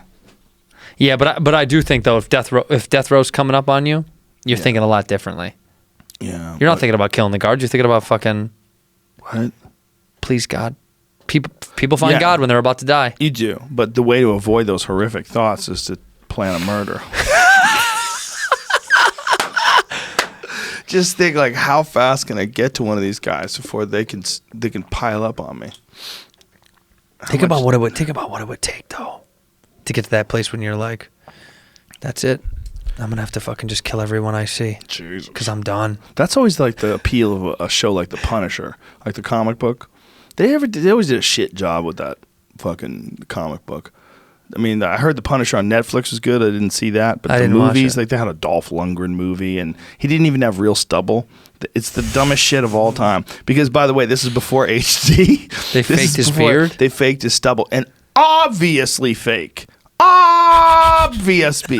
Was it I mean, coffee grounds? It looked so bad. It looked like a bad stipple. Like they Little took Rascals? a wet sponge and dipped it in some dirt and rubbed it on his face, and they pretended that it was a 5 o'clock shadow. I mean, whoever the fucking makeup artist was, they should have got the fucking Academy Award for parody. Worst shit ever. But it's like almost like they made it a comedy. It's almost Right. like they know this movie's a piece of shit, and they are going to make the makeup so bad and so dumb looking. Hey, that's us. know. That's us, dude. They're going to make the makeup looking so dumb that nobody believes it's real. Close in up on it. God, Can you look see at how that? young he is there, I Dolph. think it's not clear. So And it's find a not one. clear. Well, that's The other why, thing because is- it's not in HD, Super you know? old, yeah. Back then. Yeah, well, goddamn, dude, it looks so fake. It's hard to tell. It's very blurry. No, but but you But can if you see. watch the actual movie, did you Google Dolph Lundgren Punisher. fake No, stubble? not Punisher. I just did Punisher just so we could see pictures from it. I didn't want to have anything doctored up. or Okay, anything. just write Dolph Lundgren Punisher fake stubble. Just try that fake stubble. Can we have that? Maybe nobody noticed this but me. We have that Mike special anymore? Where is that? Where is it? Here's the Mike Tyson special. Yeah. Well, Let's have some more. there of was a that. close up. I you remember go. there was a close up. He was like lying down. I was like, this is so fake. Well, I mean, right there you can tell. That looks makeup. like shit. It's hard to tell. Like I remember watching on TV, going, "What? What is this? That looks bad. Right That- there, oh, right there. There you go. right There you go. Perfect. Yeah. Perfect. Look at his It's smudged. stringy sideburns coming down. Dude. He just dusted his face with some dirt. It looks like. It's like when Exactly. that, you know what that's like when like That's what I'm a talking kid in about. junior high is trying to get facial hair for the first time. He's got a stiver. Accentuates it. Yeah. I've been thinking of rocking a police mustache. Fuck you. No way. Yeah. Really? Why not? You got to get a bushy one though. It's got to be bushy. You got to get A real big bushy. fat one. Yeah. How about one like Mike Beltran, where I roll up the hairs grow long? You got to get like Wolford Brimley. You know, you got to You get ever like. seen you know who Mike Beltran is? You know what I'm talking about? No. He's You know one of the what top MMA referees. And, oh. I've seen that dude. his mustache comes down like Yeah. this, like Yeah. Cinderella's hair. Yeah, he's got like handlebars. Yeah, he's handlebars. Big old jack Jacked. dude too, Yeah. with crazy ass mustache. You wouldn't fucking do a mustache. Maybe I'll do one like that. There's Mike Beltran. Look at that shit. Yeah, it's You tight. have to grow that mustache for decades. I know, Like, but how long does it take to grow a mustache like that? forever. But braiding it kind of. I mean, dude, come on. Would you get an extension added to it so you could skip That's some time? bullshit. I wouldn't lie like that. I'd wear last extensions. Some guy has to have done Your that by weave, now, your right? fucking mustache weave. Yeah, maybe someone's done that. I would imagine. Let me get Maybe an for ashtray. a movie or something like that. Oh, it's right over here. This one right there. Too. Oh yeah, the mustache weave. It's a look, right? But at a certain point in time, I'd imagine you become like prisoner to that look. Yeah, that's who you are then forever. Yeah. Like I've had a beard for as long as I can remember, and so now if I shave it, I'm fucked. I can't shave this. You worried about it? It's kind of strange that I can never get away from it now. This is it. I didn't think about it until you brought it up. You've never seen me without Trapped. a beard. Who's right? this cat? This is I remember playing in a band with this guy, and I'm pretty sure part of this. You was played in a fake. band with this guy? Yes, this is Hey, not throwing him under the bus? I didn't not in his band, but my band played with them. We opened up for this as a singer for Mudvayne. Part of it is not real, but part of it is real. 'Cause he does have a really long one, but I remember seeing it up close and like it was like a rope or something like that. God damn, it's crazy how long you can grow a fucking beard. Yeah, Why, that's why do you absurd. think that exists? Like, why does hair on the head grow so long? Why does hair on the face grow to those lengths? It doesn't seem like it'd be useful. Well, why would nature do that? Yeah. Right. Why would we need it? Because, like, arm hair doesn't grow that long. It doesn't need to anymore. Right, but why does beard hair grow long and arm hair stops? Well, I think I'm good. I think it's probably because Isn't that weird, though? well, that's like you know the crown of the head hair. You know this head hair here. Like Yes. this will never ever fall out. It's but genetically, biologically, the hairs will never fall out on this crown. That's why when you see someone, anybody that's completely bald, still here will have Dude, hair. I'm right here. You have to have hair right here though forever. That is weird, but like what I don't understand is like why can the hair on your head grow so long and the hair on your beard grow so long, but your arm hair and leg hair is always the same length, but your pubes can get rather unruly. Jamie, start to trim, you fucking filthy cunt. Your pubes can get out of your, control. Your pubes get out of control, Jamie. I will say. Can I say atrocious? They get atrocious. They get fucking It's also repulsive. a different kind of hair. Yeah, It's like- pube hair is weird. Yes, yes. right? Coarse. It's core. It's Wirely. angry. Yeah, angry. It's like protective hair. Somebody with it. It's like you know what It it is. protects like? you from filthy it's like- pussy. It's like imagine if there's a reason for it. Is there a reason why pube hairs are so thick? Google that. What could that fucking be? Why is it so weird? I was thinking it's like the thick shield around a wild boar's face. They have like a thick shield. Before thick comes up as why is it curly? Why is it curly? Why is it curly? Why is it curly? Yeah. Yeah. Yeah, 'cause Imagine if it wasn't. Ew. Straight dick hair? Imagine if he went down on a girl and her pussy hair was like a wig. Like, what is this? All stringy and crazy. She has it parted, You're like, what is happening here? a left hair parted pussy. It's braided like Braided? Mike Beltran's beard. This is a dumb picture What? that they used to describe this. It says that it helps prevent friction, both being coarser and thicker and curly and all Listen, not the way I fuck. What does that even mean? Friction. If you're trying to start a that. Skin fire, on skin, like so you don't get like a skin Yeah, but how rash. much hair is on your cock? Well, both hairs. It's like rubbing Velcro against each other. I suppose. At the That's end when funny. you It get just to sticks. if you were on meth and Viagra and you were in the desert, do you think you can start a fire? Do you fuck so hard you can start a fire? Oh no. No water in the air. Yeah, you're starting a fire. If you're rubbing hard enough. You're on meth and fucking listen to Slayer. Woo! I think that's better than the Yeah, one the of them stick things. rolling. Yeah. How about the fiddle? Did you Yeah, ever the do fiddle bow. Yeah, the bow. The bow way. Have you ever started a fire like that? I've had to try at a summer camp. We had to do this one. We had to do a bow one, and then we had to do The wiggle one with your fingers is ridiculous. what's this one? The flint. Oh, flint one. Yeah, flint snapping. That's yeah. the much more likely one. Yeah, that happens. Yeah. But this bow shit is so fucking hard. It's hard. So hard. I got to the And you have point to where roll down. it was burnt, like it was black, like it looked like. But it wouldn't catch. I smelled it. I was pretty close, but I think when I did it, I don't know when I did it, but I'm pretty sure I was like pre-teens. Yeah, when you first start those things. I think I was Boy Scouts when I was doing that. You did Boy Scouts? I did Boy Scouts. For how long? 1 year. How long did you do Boy Scouts? Yeah. How long? You seem like a long time. 4. Yeah. I didn't make it to Weeblo or whatever that level. Like We're strong enough, huh? Shit was boring, bro. Dude, I got fucking kidnapped almost by these criminals, these little kids. I went to Boy Scouts in Jamaica Plain, Boston. Jamaica Plain is like a suburb of Boston, not really a suburb, it's part of the city. Isn't there one in New That York too? was, Jamaica Plain? Jamaica Queens. Jamaica Queens, that's right. Jamaica Yeah. Plain in Boston is it's more gentrified now. Like them white people are spreading out, and there was white people there They're everywhere. when I lived there too. But they were like angry Irish people who will punch you in the face. I wasn't used to being around people like that. I lived in San Francisco, and then I lived in Florida, and then all of a sudden I lived with these like really wild people, man. What was my point? What were we just talking about that led me to this? About Jamaica. What? About Right what? before that. About why you're talking about the angry Boston people? Yeah. What was it? A lot. The weed made me I know totally you just asked me a distracted. question too. I can't remember what it was I answered. I had a point. I had a significant point. I completely lost We it. were getting. So we were talking about angry people. Building a fire. With Building a fire. with pubic And Boy hair. Scouts. Oh, Boy Boy Scout Scouts, camp. yeah, That's yeah. what it was. So I went to camp with these fucking kids that lived in this really tough neighborhood. And there was a lot of Puerto Rican kids and a lot of Italian Yikes. kids and there was Irish kids. It was all ethnicities, but it was basically like low income people. And it was the first time I was ever around kids that were like legitimately dangerous. Like when I lived in Florida, we were around like alligators and shit, and we used to go into the swamps. You'd find snapping turtles. I lived there for a couple of years. Yeah. But it didn't seem dangerous in terms of like the kids that I was interacting with. Right. Then all of a sudden I was in Jamaica Plain, and they were dangerous kids. Tough ass kids. They were tough ass kids. And I didn't know, I'd never had sex, and I didn't know like what way a penis goes in. I didn't know it goes Right. up. I didn't even consider it. But this kid, his name was Paulie Hudson. He lived right next to me. Shamed me. He goes, "You probably don't even know that a dick goes up in a pussy." I was like, he's right. I was like, he does? I was 11.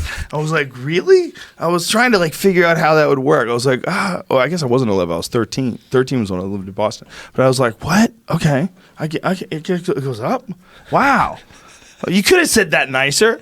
I was like, you could have just said, did you know Did that it you goes know? up? No, Like you every don't other know. kid that I had ever encountered probably would have said, hey, did you know that when you have sex, it doesn't go straight in? Because when you think about having sex, you would think your penis would go straight forward. Yeah. You think your dick goes like You this? think it would go like that. You'd never think you would go up. You're like, oh, of course. Why else would boners be like that?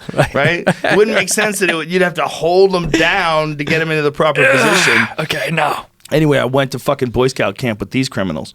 And dude, the first night, they tied this kid up. And he was sleeping. He was soundly asleep, and he was a little annoying. But either way, they tied this kid up on his bed. He had a little cot, and they dragged him into the woods. And it was dark as fuck. It was New Hampshire woods. You Oh, don't God. see anything, man. No lights. There was no moon out, so I mean, you couldn't see your fucking hand in front of your face. I'd never experienced that before. Damn. And I was 13. Yeah. So in all my life as a person, I had never been in a place where I couldn't see my hand. And I was outside going, this is insane. Because we were like, this Boy Scout camp was by a lake way the fuck up in New Hampshire. And what they see in shitty criminal kids.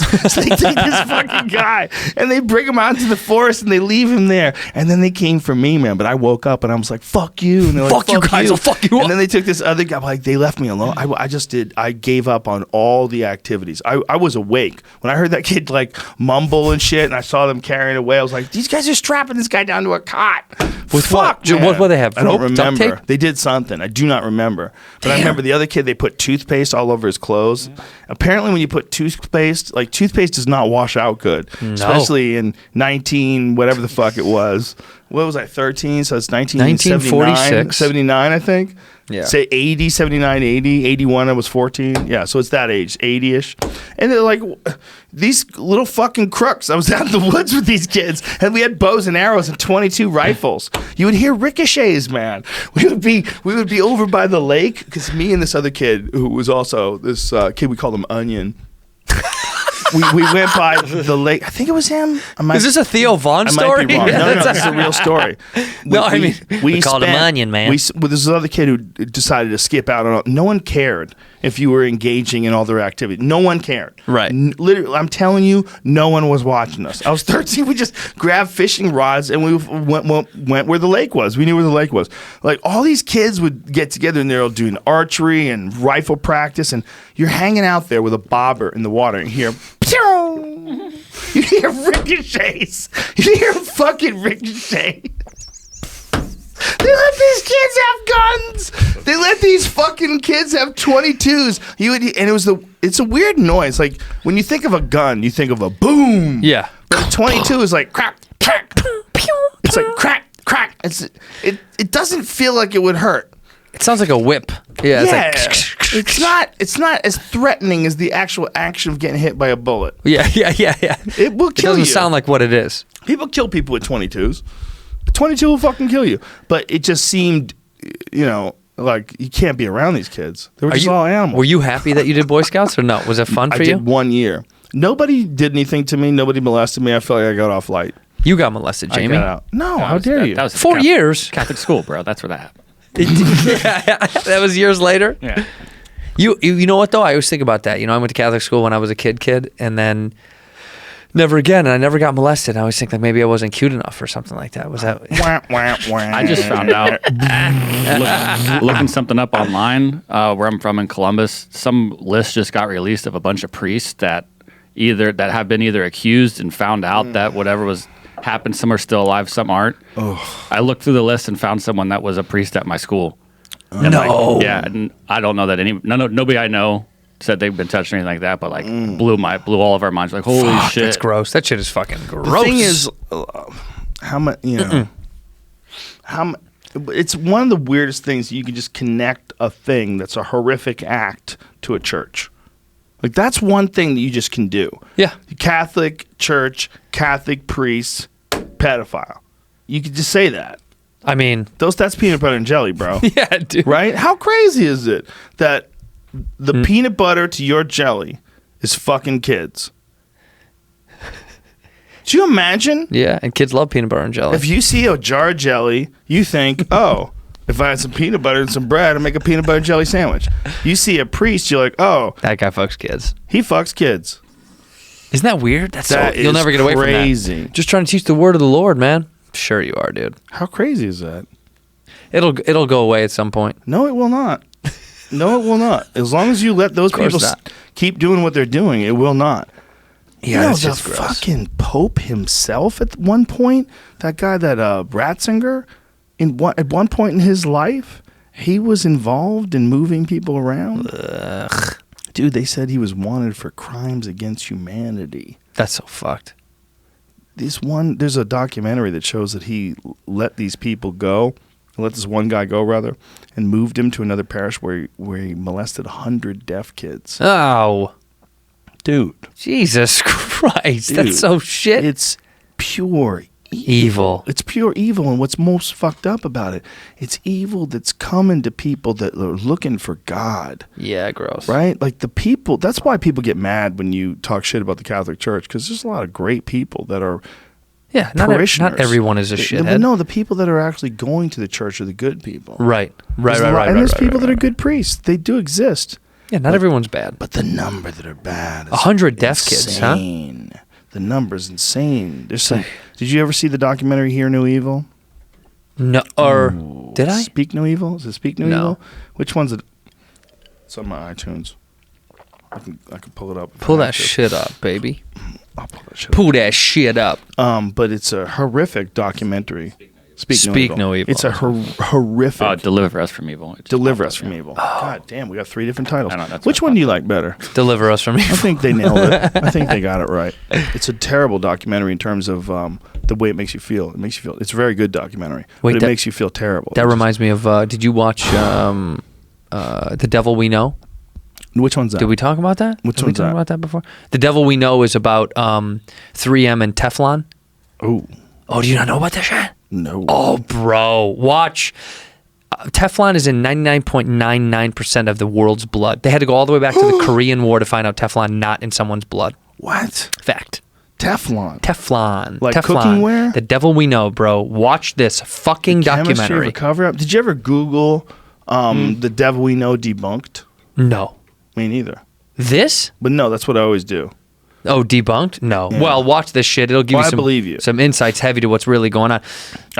Even though I'm not doubting them, every time I look at anything like this now, I write debunked and I put it into Just to Google. find out. And I find out, is there any credible sources Sure. that, and I don't necessarily automatically agree with them, but are there any credible sources that have any indication? You're trying to that find if there's a balance to it. I've just said too many things that are not true. Well, because Nothing comes up when I type that in. There's a story in the LA Times that comes up. What does it say? Variety, The Devil We Know, review. LA Times says, should we be scared of Teflon? A new Sundance documentary, blah, blah, da, da, da, da. dude, in this documentary, there's a farmer that lives down the road from where, and this is 50 years ago, where 3M was making Teflon, right? And he was complaining to them. Well, the water source wasn't supposed to be polluted. They lied. They put their runoff in his water. Cows had fucking like blue teeth and shit. Their eyes would turn different colors. Dude, he was like, he kept complaining, but they pushed him down, like, shut the fuck up, until he went away. And then this documentary explores how other people have tried to tell his story, but no one gave a shit. That Teflon was killing at such a rapid rate. Before I forget this, hold that thought real quick. Can you please Google, because I keep forgetting this, can you please Google that water bottles in Target and other stores were found with arsenic? No. Yeah. Holy shit. Levels of arsenic, unhealthy levels of arsenic. Jamie, you're so good at one-hand typing. It's fucking He's a absurd. wizard. Bottle water Pull that brand found. It's NBC. Okay, yesterday news. Yeah. What does it say? On this I can't type with two hands. I Jamie can't can either. type with He fucking types better one. than I do. I'm like this. I'm two. like searching, packing Oh, these shit. goddamn pop-up windows. Hey, fuck off. Get the fuck out of here. NBC News. Don't be a Fuck dick. outta here, NBC Bottle News. water. What does it say, Jamie? I don't know. Moved to Bottle quick. water brand found to have high levels of arsenic pulled from stores. What the fuck? Yeah. One brand particular. Oh, okay. Here it is. Penafiel bottled water sold at Target and Walmart. That's a fancy What? name. Keurig. Oh, right. Dr. Pepper Inc. Yeah, because they Company merged, huh? The brand said Penafiel unflavored mineral spring waters are involved in the market withdrawal. They wrote in a statement, they're voluntarily pulling the product, which is sold at Target and Walmart. So maybe like their manufacturer had some fucking weird shit in their water. And they I didn't guess. High levels of arsenic. Long-term exposure to high levels of arsenic. Drinking increased risk for diabetes. Sure. High blood pressure. know. Right, but they don't say Cancer. what's the level of arsenic in it. Right. What does high level mean? What would that? Is it, how much is They're- okay that- for us yeah, to have? They're allowed to have 10 parts per billion in there, and it must There you have go. exceeded it. Or Must something. have exceeded it. How much is too much? How much would you snort off someone's dick? 100 pounds per billion. Or free. 0 parts per billion. Just show me a dick, bro. I mean, how much are you willing to snort if you tell me that it's not? If you tell me arsenic's not bad for you, how much will you snort? I'll Tell cut me, it. man. I'll cut it up with B12. I snorted on my dick. That's fucking insane, by the way. That there was selling shit that has high arsenic. Well, they didn't know. I mean, it just looks like water. That's the problem with water. It looks like water. Like you can get weird shit in water if Right. you leave it in a hot car. Do you know that? Like your Well, water water bottle? bottles, yeah, they're but really bad. You buy a bottle of water, you know what the fuck happened to that bottle before you. It's like a adopted dog. Somebody could have been kicking that thing, leaving it out in the sun. By the time you get it, man, It's damaged. Who the fuck knows what's in there in terms of like diseases? Like you can legitimately have water bottles that leak PCBs. They leak some sort of estrogen mimicking chemical. Really? Yeah. Did you see this shit with Justin Trudeau in the water bottle? Did you see that today? What did he do? Put it up his butt? It wasn't today, but yeah. Did he was put the it other up day. his butt? Well, I saw it today. Did you see it earlier? Yeah. Justin Trudeau was asked about how he and his family are doing a better job at not using plastics, and his response is so fucking awful. He can't get it out. He's like, "Well, we're using listen to this fucking Oh my God, this let me made me hear laugh this. so hard." Plastics. Wait, rewind it one more we time. Have, Go to the beginning. recently switched. You and your family do to cut back on plastics. We have recently switched to drinking water bottles out of water out of when we have water bottles out of a plastic. Away from plastic towards paper. Like You're flip-flops, fired! water bottles sort of thing. You're There's a fired! number- No! Listen to me. I don't care how tired you are. No! Water out of. Can you imagine if somebody asked me a question like that about my job? Imagine if somebody said, "Hey, Joe, what do you think could be done to stop head trauma in MMA? And I'd be like, well, we could conceivably, there's not much, but we could pad the elbows, we could pad the knees, I would have a thought. Yeah, I would have fucking thought that shit through. He didn't think that shit through at all. And he was also thinking about getting caught in a lie. I have plastic everywhere. I gotta get home. Burn the plastic! He called his wife on the limo on the way home. Burn the plastic! Burn it all! They're coming for us! The plastic? They go into the house. There's not a fucking bottle in the house. It's all plastic. Everything's plastic. Everything, no glass. They throw away their forks with every meal. They stick them in a sea monkey cage and feed them to turtles. Fuck you. Jester Fuck Joe's you, house eat is my made of plastic. His whole house is plastic, everything. You know what he does? He collects those little things that six packs come with, and he just chucks them in the ocean for a laugh. He goes to a lake and just puts a bunch of fucking duck killers out there. That's what I heard. Listen, if you find Justin a male, Trudeau. you find a legit male feminist, let me talk to him because I've never met one. Every one of them I've ever met is a dude who's running a scam. Right? Fake. It's the same thing. Yeah. I love see women. These sweeties, these non-male sweeties. I'm like, okay, you're trying too hard, man. Something's wrong. It's so obvious, man. There's someone wrote online, this guy that was like, I'll stand by every woman forever. Know that. And I was That's so crazy to this say. fucking guy. What are you saying? That guy's gonna stalk you. Cuck. He's gonna stalk you. Yeah, His phony. words sound like a normal person's words, but you just have to have a deep vocabulary of crazy. That is only that word. Those combination of words in that circumstance only exists from the mind of a crazy man. Yes. Normal people don't fucking say that shit. No. Nope. No, sir. No. It's super important to tell those guys no. No. That's why this whole incel thing, you know about incels? Yes. What to do. What to do? No one wants to fuck them. What do you do? What do you do? Get your shit together. Okay? I went through a 6-month dry spell when I was 19. And the first time I had sex with a girl after that, I came immediately. It was depressing. I stuck in it. I was like, yikes. It was sad. I smelled like desperation. Okay? Yeah. I had very little interaction with regular people. All I was doing martial arts and training. And I wasn't meeting any girls. I was meeting 0 girls. And when I got together with the girls, I panicked. You're just jerking off 6 months. feverishly? I Is know that what what you're it's doing? like. Yeah. I don't remember. You're jerking off feverishly when I was that age. I went through a really fucked up time when I was a young teenager, where I thought that my desire for sex was a weakness, and that I should avoid it. Who put that in your head? What put that in your head? No one put that in my head. I put it in my head because I was trying to figure out how to get better at martial arts. Yeah, but something had to help that. No, nothing helped Negativity. that. Nothing helped that. No, it was pleasure. The desire for pleasure was a weakness. Wow, what the fuck, dude? Yeah. That's black. No, it wasn't, because it was recognizing that, like, real pleasure, the only pleasure that I had gotten up to that point was satisfaction in being good at competition. Yeah. So when I started being good at competition, I realized, okay, this is better than anything. So how do I get successful again? Well, one thing you can't do is get wrapped up in anything stupid, and you have to stay mentally strong. So, like, why do you want pleasure? Like, why? Oh, I just want it. It feels so good.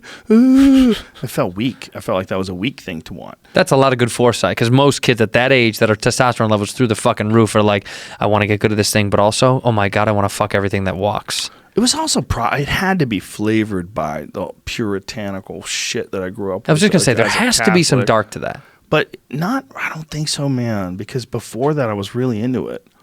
Right. It was like once I started fighting, it was like it was also so dangerous that I was always worried about doing something wrong and getting hit, and then maybe if I'd lived my life correctly, I wouldn't have gotten hit, because I saw a lot of guys get kicked in the face, man. How many times have you been kicked in the head? Oh, I have no idea. It's hilarious. I have 0 idea. A lot. A bunch of times, for sure. A bunch of times. damn. I don't know. Never unconscious from that. Never unconscious from anything. I dropped from a punch in a fight. I got TKO'd. I got dropped, and it was like he hit me on the jaw, and it didn't hurt per se. It wasn't like sometimes you get hit in the body like a liver shot. It fucking hurts so bad. It doesn't matter if you're in the middle of a fight. It hurts so bad. But the jaw didn't hurt. But my legs just stopped working. Like they went weep. They just stopped. They just shut off, and they went out from under me. It was crazy. I don't think I'd ever had it happen that way before. I'd definitely been dinged where I like wobbled, but I like covered up and recovered. I had that happen before, but I never had it where my shit just shut off. My legs just shut off, dude. But I was still conscious. And then I was trying to get up, and I was on this like fucking boingity, boingity. They just didn't work. And then he hit me a couple more times, and I fell again. The referee stopped the fight. So that was the worst I'd ever been hit in the head. You'd never been knocked out from a kick? No, but I was always scared of it. You've been knocked out, though? No, never been knocked out. Never once? No. Shit. No. How many concussions do you think, on record? I don't know. I have three. I think two. Two? One Three. when I was a kid. Three. I think I know I cracked my head because I have a giant scar back there above my hair transplant scar where I cracked my head on this cement sewer thing. There was like some crane. We were kids. We were running past this thing and something happened. I don't remember exactly what happened, but it involved falling and something slipping and something hitting me in the head. And it hit me in the head pretty fucking hard. Where I didn't go unconscious, but the whole world went like this. Yeah. I remember saying to the doctor that I grayed out. Like I grayed out, but then I came back. It was a big impact on my head. So it was that time, then the time that I got TKO'd. But then the other times in between, it was mostly just getting dinged, where you just popped and your legs give out a little bit, then you cover up, and then, usually like it's in sparring, you'll stop, and if it's in a fight, you get either you fall down or you get a standing 8 count, depending on if you're boxing or kickboxing or whatever you're doing. But in the gym, you just fight. In the gym, guys get dinged and they go down and nobody does anything to stop it. And you get back up and you're getting hit again. Like they probably should stop the sparring. But people are, guys are fucking animals, man. They're animals. And in a boxing gym, when you're allowed to indulge in that sort of animal behavior, it gets encouraged, especially amongst really good guys. Right. I had my fucking knees taken out from under me. That's how I had my first concussion in high you school. told me about that in basketball, right? Yeah. Ugh, that sounds horrible. Fell on my neck. Ugh. Fell on my fucking neck. A hardwood basketball floor. And I remember vividly two moments. One, people telling me to sit down because your natural reaction sometimes when you get knocked out like that to bounce off your head is to get back up, And I could, but I was unconsciously doing it. And then I remember that. And then I remember the paramedics asking me to lie down. And I remember saying, I'm going to throw up. And I did. I threw up everywhere and passed out. Then woke up in the hospital. I fell on my fucking neck. And then in fucking junior high, I got popped so hard. In football, I got hit so hard. My dad was like, you got your bell rung. I was listening to worked. I was listening to Bo Jackson. He's on the Meat Eater podcast this week, and he was saying he wouldn't have his kids play football. Yeah. Isn't that crazy? That guy lived through hell. He has a hilarious, crazy story first of his life, but about getting the one time he got KO'd in a game, waking up and going to the wrong side, and they say, "Hey, motherfucker, you're on the wrong side." And then he goes over there, and then he hears a gunshot. And sees people running. He's like, "Who got shot?" He goes, "It's halftime." He thought he was playing the wrong team. He has a hilarious story, but it's also kind of dark, man. Like he's talking about how crazy he was in his childhood too. But did you see that documentary about him where he could shoot bow and arrow with his foot? Can he really? Did you not see that? Bring that. You could show that. Show him that. He was saying he got his shoulder replaced. This motherfucker is an athlete to a degree that's creepy. Like dual sport athletes. Everyone thinks they could. Almost no one really can play both sports. No, he was incredible. He was unbelievably talented. But yeah, there was a documentary. He's living in the woods and he was fucking. He could shoot. What was he talking? What was I talking about him with? He could shoot a bullseye from 100 yards away with his feet. Thank you. That's what I'm talking about. I don't know that there's a video of it. They must have a photo or some shit up there. That's a fucking this. Well, on the documentary, he talks skip about to the 69-minute mark of his 30 for 30. Yeah, it was a 30 for 30. That's what was I talking knows. about him though? I had he was a on the point. Meat Eater He was telling a podcast. great story to Meat Eater. What was it? Crazy life. Got knocked out with the wrong side. You're talking about concussions. Yeah. About how he wouldn't have his kids play football. Play sports, right? That's what wow. it was. Yeah. Football. Just football. Well, I was like, wow. I mean, dude, football is so dangerous, dude. I lost it. Yeah, it's insanely dangerous. It's beautiful, but fuck me, it's dangerous. I mean, it's so bad. Well, that's the same thing they found in hockey. The hits are harder than the fights. People scared about the fights. The hits cause more concussions. Oh, for sure. By far. Well, soccer players have problems Big with time. CTE because they get smoked. And they call it non-concussive brain trauma. The goalie that just won like Player of the Year, Robin Lerner's his name, I guess. He gave a really good speech about his mental health issues he's been dealing with. And while he accepted his award for goalie of the year, I can't find that. Oh, 'cause the wow. pop-ups keep happening. This 'Cause just he's been happened hit last a bunch? week. Yeah, it just happened last week. He's talking about his openness to it to the whole crowd. Which was a pretty good moment. Listen, man. That helps, right? It is not a good thing to be involved with. You know, head trauma, if you can avoid it in life, it can possibly happen to you no matter what you do. I mean, anybody can have a head trauma. It could be an accident. But if you can find a way to avoid it, you probably should. But in these sports, you can't. No, you cannot. So you got to decide whether or not you want to take that risk. That was his main line. He said that was. I'm not ashamed to say I'm mentally ill, but that doesn't mean mentally weak. That's a fucking Wow. dope line, by the way. That is a dope line. Because I have mental illness. You do, you bitch. I've been needing You to talk to you fucking about asshole. that. Get it together. Give Go it to to a me. mental doctor. I and can't, fix your Joe. mental illness. I Maybe they can't. have a vitamin for you. What is it? Cocaine. That's what fucked me up. My dad was a coke addict. Thanks, man. Sorry, now we're going. bro. Now we're going full circle. Imagine if you were like a slightly overweight person who might be Bert. more on the feminine side. Bert? And you get really mad at me like there. Bert? No, not Bert. We're not talking about Bert. You said fat guy How that's about a a pussy. woman who doesn't exist? Love you, Bert. Someone that doesn't exist. If I was an overweight person who was sensitive, Super sensitive. Would you just choose that moment to be a victim? yeah, Would you? How would you Big say it? time. What would you say? you're cruel, Joe, Why? because you don't respect people like me struggle. What did you do? What did I say? You know what you said, you pig. What did I say? You fucking alpha male. You can't. Pig, No, you can't piece of say shit. that you just. I just said something. You got to tell me, Jamie. What did I say? You Do you hear what I said? Offended me, pig. You don't even remember. What I Tell said. him what I said. Called him a bitch for having mental Call him a illness. bitch from mental illness. Aren't there some bitches though? Right. Okay. So, There's a lot of people out there yeah. that have mental illness, and it's legit. But there's a few bitches that are faking it. They're just bitches. Well, how come you can't say that? How come you can't say that? Because you know it's true. It's not everyone. Yeah. But why? Look, there's some people that are just full of shit. You Well, telling yeah, me that's that anything, though, like right? all Everything- the a lot of people are grifters- full of shit. All the grifters of the world. Some aren't going to claim depressed. Come on. They pretend True. to be heirs. They pretend to be dukes.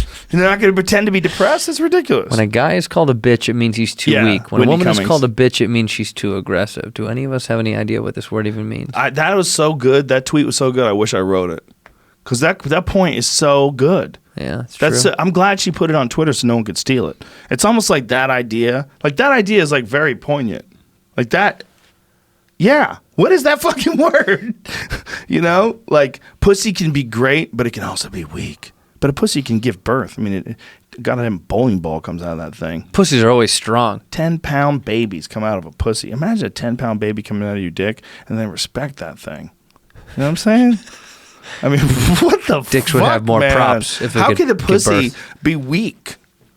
It's more like compliant, but it's not weak. Like it's also desirable. A pussy's not desirable. It's a man. When a If guy says to a pussy, it's pussy- the opposite of desirable. If a guy right? calls you a pussy, what's the first thought? If someone's like, "What up, pussy?" Oh, really?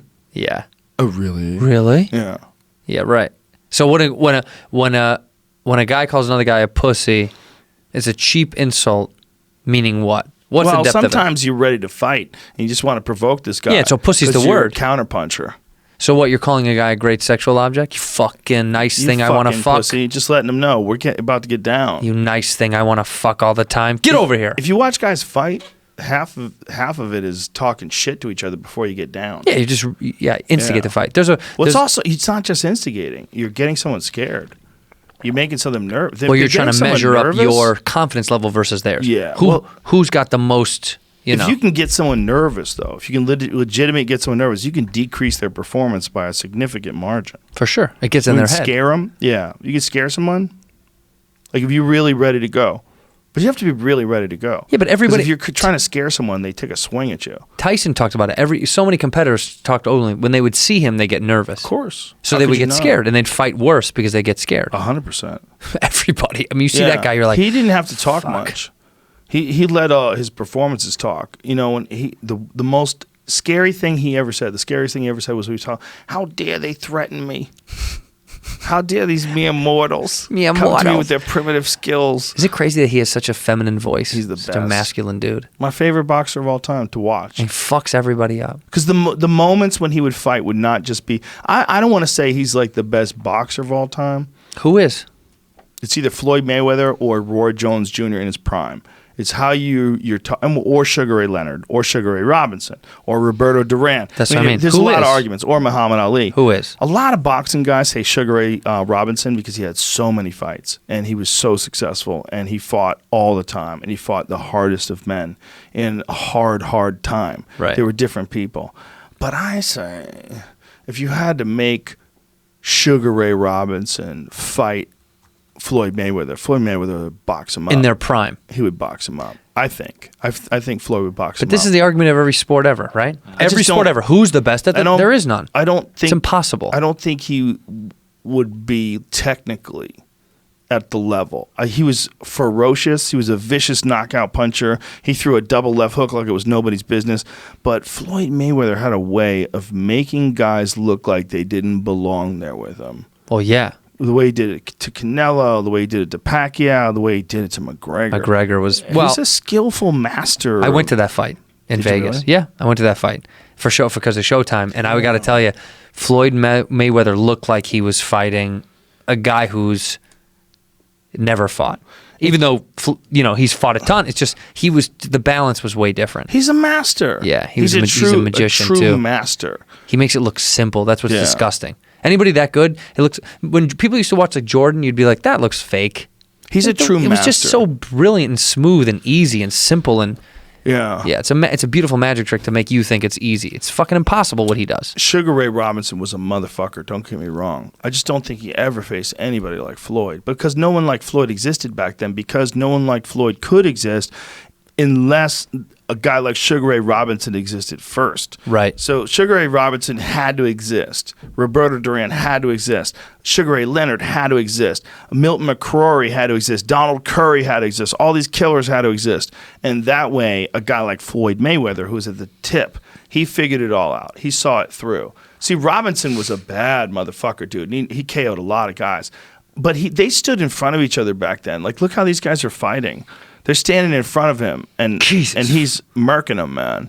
I think he was ahead of his time in a lot of ways, but he lost to Jake LaMotta, and here's my position, although it may be a controversial one. I cannot envision a world where Jake LaMotta outboxes Floyd Mayweather. I just don't see that happening. But you can't control. You can't compare eras like that. You can't. You're it's right. It's just too hard. You can't. It's too hard. You can't. So it's like the same way we can't do with comedians. Like, if anybody ever asks me, I always say that Lenny Bruce is probably the greatest of all time because he was the first.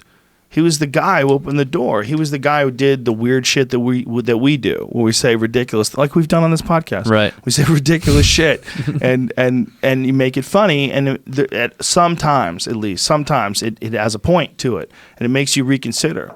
But like we hear you watching Ray Robinson and Jake LaMotta. If Jake LaMotta stood like that in front of Floyd Mayweather would still be hitting him. It was 1946. He would still be punching him.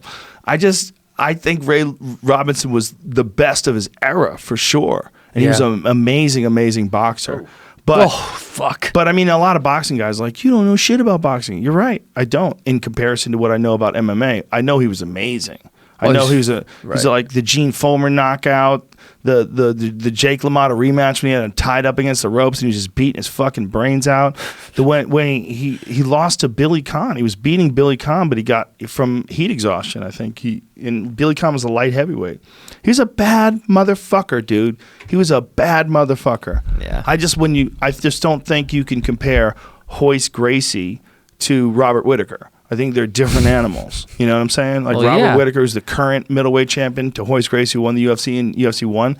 He won in UFC 1 because Robert Whittaker of 2019 wasn't there. Yeah, but how many years ago was UFC 1? It was a long time Yeah, ago. so 1993. It's so different. Not even nothing compared to that. That was the 40s, man. Right. That's what I mean. Exponentially even more different. Way different. Way different. That's- Technology alone has improved so much in the way we train how to fight or train how to play sports. It's just, But did you watch Roy Jones Jr. in his prime? I mean, I saw him fight. Dude. Yeah. Dude. Roy Jones Jr., when he was in his prime, did things that even Robinson didn't do. He would put his hands behind his back. Right. And guys would move in on him and he'd KO him with one punch. Right. And you'd be like, what? He set a bait. He would hit guys, and it would look like it was an impossible matchup. Like Vinny Pazienza fought fought Roy Jones Jr. And Roy Jones Jr. went a full round without getting hit by a punch. Do you know how crazy that is? Almost impossible. At a world championship level against a guy who, in Vinny Pazienza, was a multiple-time world champion. Does that happen today? No way. He was on another level. And he couldn't maintain it. He didn't maintain it. You know, but you can only maintain that for so long. That's a shooting star. Right. That's a Bad Company song, son. Right. Look at this. This is Roy Jones Jr. I don't know why. Look at that. Look at that. Look at that. That's James Toney, by the way, that he did that too. Dude, Roy Jones Jr. was on another planet, son. But he called for the stoppage. When he started fucking up Vinny Pazienza. Put his arm out. Dude, I'm Sup, telling bitch? you, this was like one of the beatings of all beating. You see a guy who's, at this time, probably the best ever. Look at that combination, son. Look at that combination when the referee rescues him.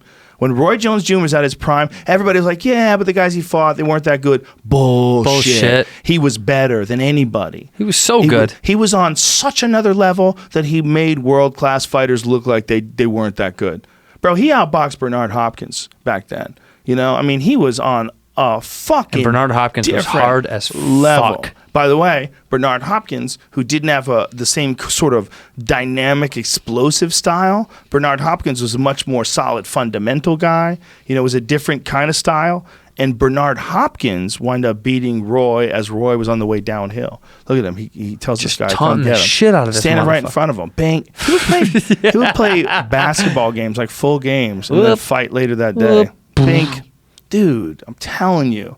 You had to see. He was almost bored for a couple of years because there was a couple of years where Roy Jones Jr. it was just a show. Nas put him in a song. Yeah. He said the new Mike Tyson is Roy Jones. But hold on, you just missed the greatest one of all time. Go back to that one. Back it up. Watch this. Watch this. Boonk.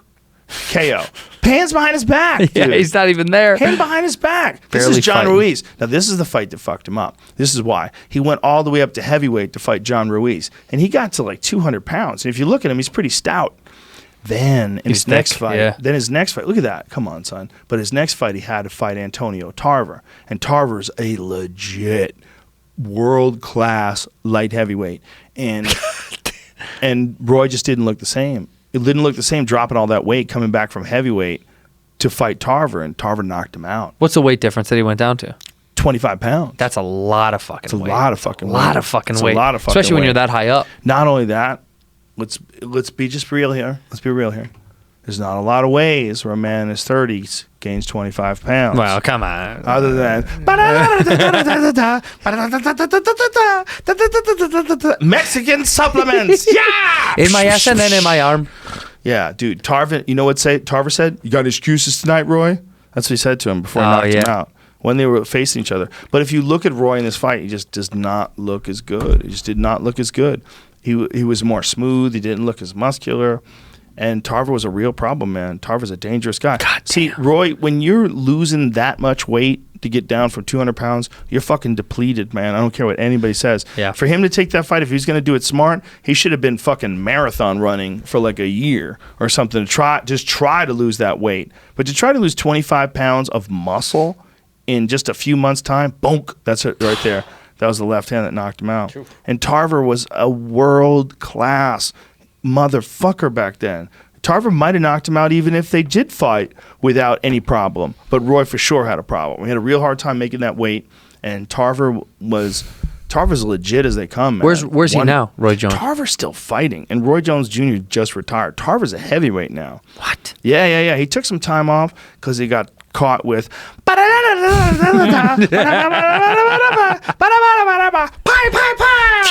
performance enhancing drugs.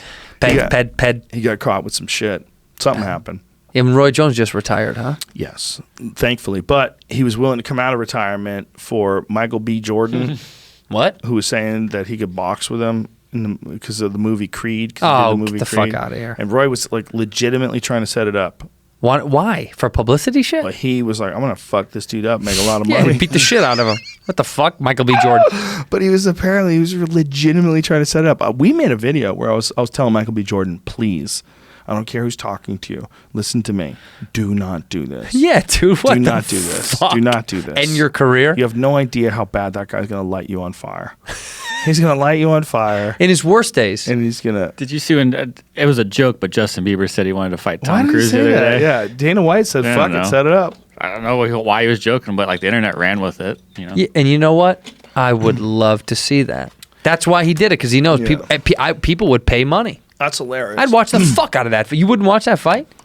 yeah. Sure. Tom Cruise was like a high school wrestling state champion or something Yes. like that. Like, and Was he's- he? Yeah. Yes. There's pictures of that for sure. Listen, So why wouldn't He's you want to watch that? That's my point. 85 years That's- you old. prove Yeah, my no, point. broke his Yeah, he's ankle. 55 though, and he's 85 years old. And he just Dope. broke his ankle doing a movie. Dope. And he believes in warlocks. I want to see him fight a fucking weirdo kid. both super small too. I don't know Yeah. how that would like. It wouldn't be super interesting. I met Justin Bieber when he was a young fella. He came to the UFC. think I he met was him. like I met him. 18 I or worked something. with him young. We did fucking punked with that kid. It was so when he was 16. I don't know, 17. I don't even know. What Listen, man, that ain't a way to do it. But if you're gonna do it, he's handled it as good as any. yeah, he did. That's not a way to grow up. It's a terrible way to grow up. But if if you can- anybody says they would handle that differently, they don't know what the fuck they're done a talking about. Pretty fucking good job. I think what would help him for like legitimately help him is a real struggle like jiu-jitsu. Like get into real martial arts. I don't know if he's into it. Well, that's what I'm saying. I think he's fighting because he's training now. Is he? I think he offered up a fight because he's learning how to train. Tired of people talking shit. He got sick of that shit. He's Let like, a "Come fuck motherfucker up." know. Look at Wiz Khalifa. When Wiz, I mean, dude, Wiz is jacked. Wiz is a super nice Jacked. guy. Super nice guy. But I'm saying he used to be thin, and now he's like, "Fuck that, I'm gonna jack out." Did you see the podcast I did with him? Mm-hmm. We talked about it. Yeah, he just really got into it. You That's- guys got baked as fuck. Not as baked as I did with Be Real. That's the highest I've ever been in anything. Yeah, but Be come on, Real, that dude- Cypher Cell, we were barbecued. We were barbecued already, and then we're like, when we get in the car, then we're gonna really smoke. I'm like, no.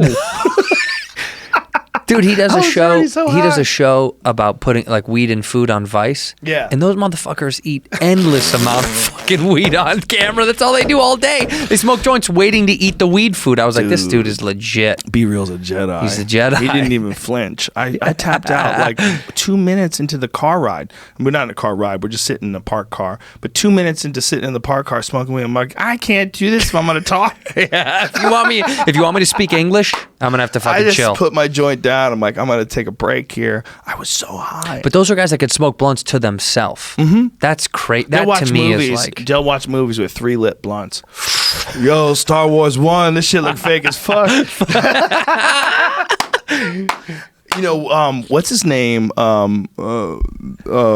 Action Bronson does Love that show dude. where he gets high and watch Ancient Aliens.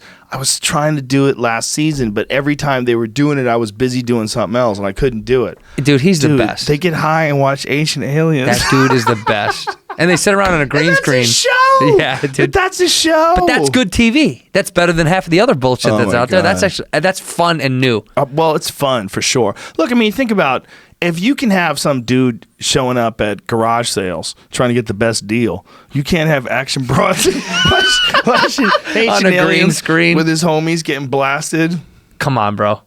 Yeah, hilarious. There's Big bro. Body Best right there. Dude. Look at his headset. Got that Tommy Chong joint. Dude, not Well, quite. not really, but- Tommy Chong joints right here, folks. This is- Look at the DJ Alchemist is sleeping on the far right. He's not even awake. Look at him. He's a good dude.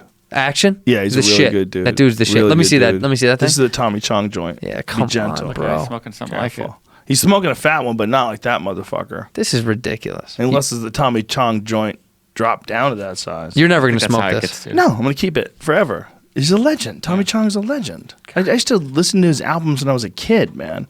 For me to just even be on a podcast with him was surreal. I just didn't want to waste his time. I just wanted to like be nice to him.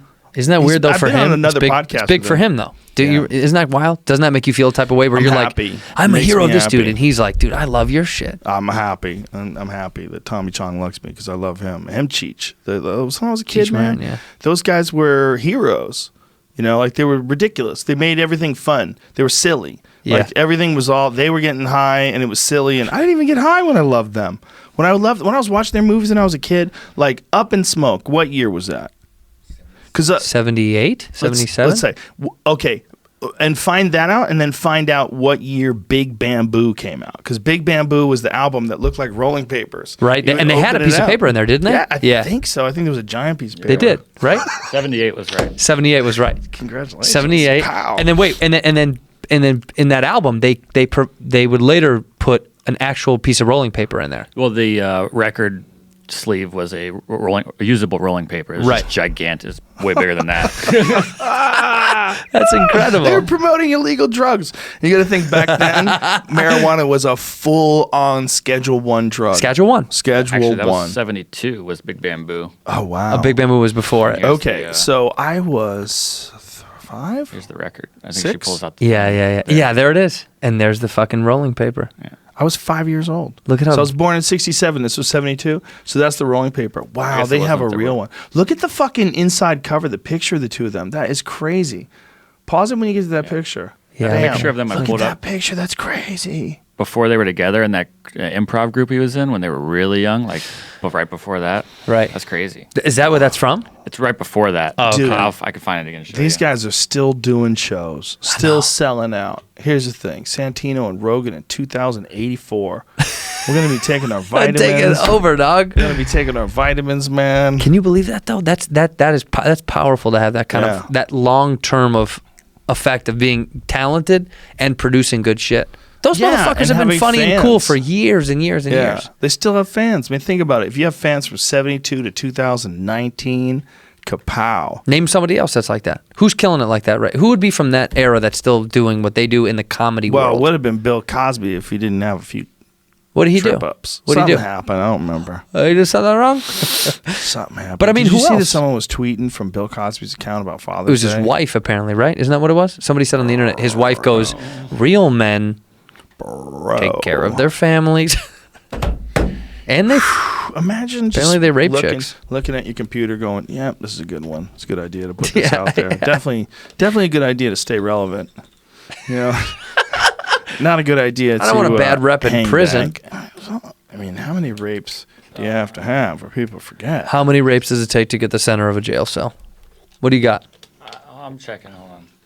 It's so strange that when I was a kid, he was the cleanest, friendliest, like family guy. He was Fat Albert. He was Jello pudding. He was like this super sweet, nice guy. Clean cut. Clean cut. And that's the same thing with like the talk about like the male feminists. That there's guys that want women to do great because they're just kind. They want everybody to do great. You know what I'm talking about. Yeah. But then there's guys that are just weasels. Right? Yes, yes. And it must be similar to those clean cut guys that are just really pushing you to not use such language. Why would Don't you use say such something language. like that? Those guys are almost always fucked up. Of course. Something's up. Something's up. What do you give a fuck about people using certain words? Yeah, what do you does it not matter? know what a word is? A word is a vehicle for conveying intent. Some of them disturb you. What's going on behind your fucking Right. screens, bro? Right. What's happening in there? When you deprive people of things, good God, do they want it more? And when they show signs of depravity, that means that's something deep inside of them. Do you think that everyone who's like squeaky clean's a pervert? Well, of some semblance, yeah. Yeah. Yes, of course. When you preach perfection, what does that really mean? Something's wrong with you, bro. Something's wrong with you, dude. Why are you telling me how to be perfect? Why are you telling me how to fucking stop doing heroin? Are you? Duncan told me this about the Dalai Lama. Hilarious story. That Kid he's goes blind? to Dalai Lama, says, What is it? his mother wants him to quit doing sugar, and he says, "Come back in 1 month." So he comes back in 1 month, and he goes, "Stop doing sugar." And the mother's like, "Well, why did you wait a month?" He goes, "I wanted to see if I could do it."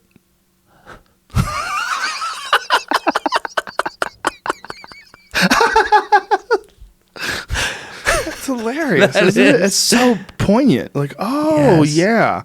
yeah, you should, right? Yeah, There's a lot of people telling you that's wild. respect women, just respect them. Meanwhile, that guy just got done screaming at his ex-girlfriend, calling Fucking her a bitch. fucking cunt. I'll fucking strangle you and I'm on shit in your Twitter, you hair. fucking bitch. You fucking bitch.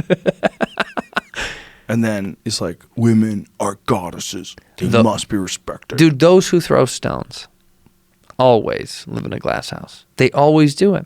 That's the first person to throw something is the first person that's like, what's really going on with you? Hey, by the way, By the way. you see Louis at Skankfest? Yeah. What a response. Interesting. Our boy Tim Dillon tweeted about it and people Went went crazy. after him. He tweeted best moment of my year or something like that. You know what someone said to me? people lost it. They said I fucking love Tim Dillon. someone said that, hey, fuck you, Joe Rogan. He sexually assaulted women. Like, man, that's. I understand that people are upset about what he did, but he did not sexually assault women. And to say that, the one group of people that it really fucks is people who've been actually sexually assaulted. Yes, When sure. it's not what he did is not good, but when a guy says, "Can I jerk off in front of you?" and you say yes, and he does it, there's a big difference between that and sexual assault. And contrary to popular opinion, I don't know how many people really know the story.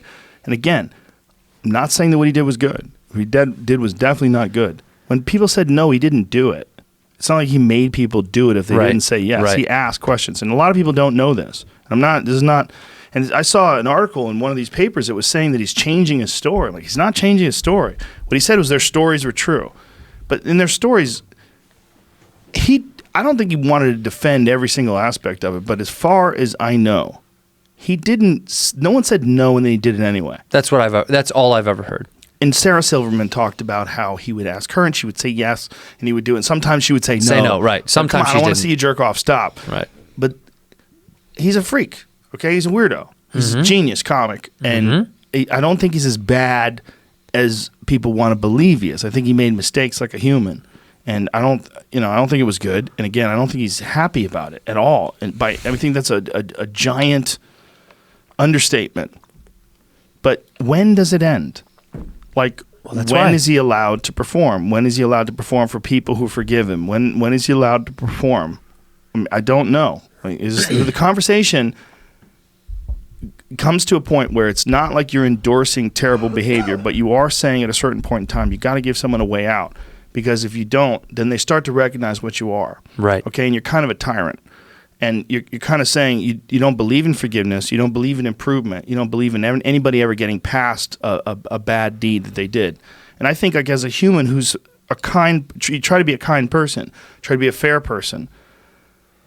You gotta let people grow and move past mistakes. I don't know when it is. I don't know what someone has to Right. say in order to get you to forgive it. But the fact that people dwell on it, and unless you and him have a personal thing and you want to talk to him about it, he should. And I don't know if he has. I don't know if he's done any of that stuff.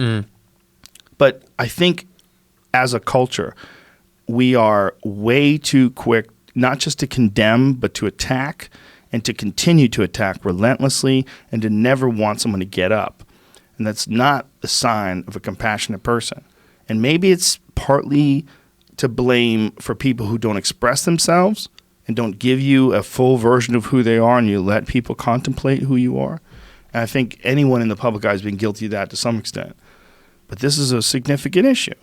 And I think that people immediately start taking sides, and they start going girl versus boy, Right. male versus female. And I think there's real danger in us splitting up like that too. I think that we can't get to this place where women feel like they can't trust men and men feel like they can't trust women just universally, and then you find rare exceptions. Like, I've read shit like that before. Like, I read some lady wrote, it was kind of sad. She wrote, like, any straight white male is trash unless proven otherwise.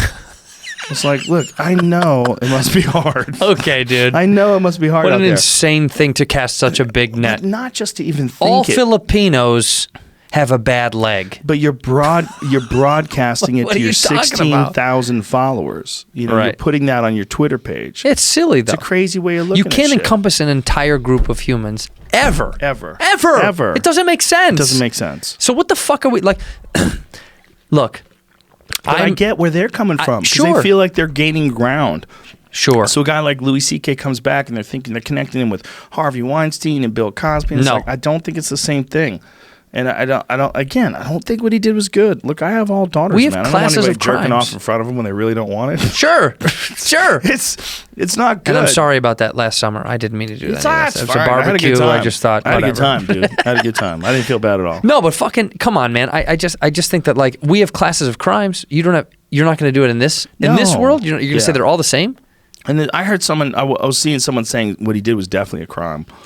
And I was like, come on. You might be upset that he did it, but it's not a crime. It's wrong. The- It's unfortunate. And the It's real fucked up. problem, the real issue is that he was in a position where these girls were admiring him. Right. Okay, that's the real. And Sure. I think he's recognized that.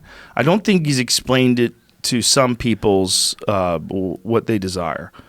Some people's requirements. And I appreciate that, and I understand that. I really just think what a lot of us are missing is just a lack of communication, compassion, and understanding. Yes. I think we're missing a lot of that. Totally. And we're real, we got to really think of people, like anytime someone's, I'm not talking about people that are serial killers. I'm just talking about people who make mistakes. You got to we're all human beings. Yeah. People make mistakes. We fuck up. Doesn't mean you're a canceled person. We got to stop with that. I really think that. Right. Because I just think that it's not helping anybody. And it's getting people's jollies off because they watch someone crash down. Yeah, people love to watch someone fucking burn. And I was also thinking that also when this kind of stuff happens, people don't want to ever reconsider their opinion on a person. Like there was this thing about Kevin Spacey, and they made the text available of this guy who Kevin Spacey was touching his dick, going back and forth with his girlfriend. Bro, they were laughing about it. Okay, and they're trying to make it seem like this is evidence that he was scared, right? And that Kevin Spacey was sexually abusing him. They were like, "Oh my God, he's gay! He's gay! He's touching my dick! He's gay! He's unzipping my pants! He's gay!" This guy was texting his girlfriend while Kevin Spacey. I'm in his asshole. He's so gay. He's so gay. I Babe, can't. he must be gay because I'm fucking him in his mouth now. Bro, they released So all the weird. text messages, but they didn't release some of them. And the mother said that she deleted a lot of them that related to his frat boy-like behavior. What is that? Probably jokes about getting his dick sucked by Kevin Spacey and how Leave that hilarious shit in was. there. That's hilarious. Yeah. No, there's some deception going on. I'm not obviously I'm not a lawyer, but I think they're trying to make some money. That's what I think. I think it's horseshit. Yeah. I don't think this 18-year-old kid's worried about this 800-year-old man touching his dick. And you flatline that guy. You just pop him in the face. When you're 18, you'll punch the fuck out of some 65-year-old pervert. Come here, little boy. Unless he's a small fellow. I don't know if he's... I don't have no know, idea dude. about his physical stature. But if I was 18, some guy kept grabbing my dick, I'd put him to sleep. Yeah, dude. Bro, you're going night-night. That's the first thing you touch do my at dick 18. You're like, again. I'm going to fight you, dude. I'm like, you're not going to fuck me, man. What is The this? messages What's this shit? start with the accuser texting like he's hanging around me in the bar. He's got my number and asked me to come out with him. The girlfriend replies, "Are you kidding?" And then sends 2 other messages saying, "What?" And then it says, "Sounds like he's hitting on you." The man types, "I think he is," and then he's grabbing my leg and expletive. Oh my God, you can't say cock. And goes away to say, "I'm not gay," adding, "But I think Spacey is."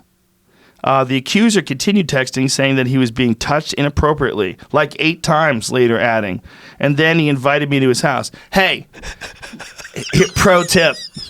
And then I went to his when a house. Babe, I'm dude like at is his touching house. your dick, you gotta tell him to stop. Look at this, Joe. Not once does he say the guy's The trying to tell girlfriend him to replied, stop. "What the expletive fuck is happening?"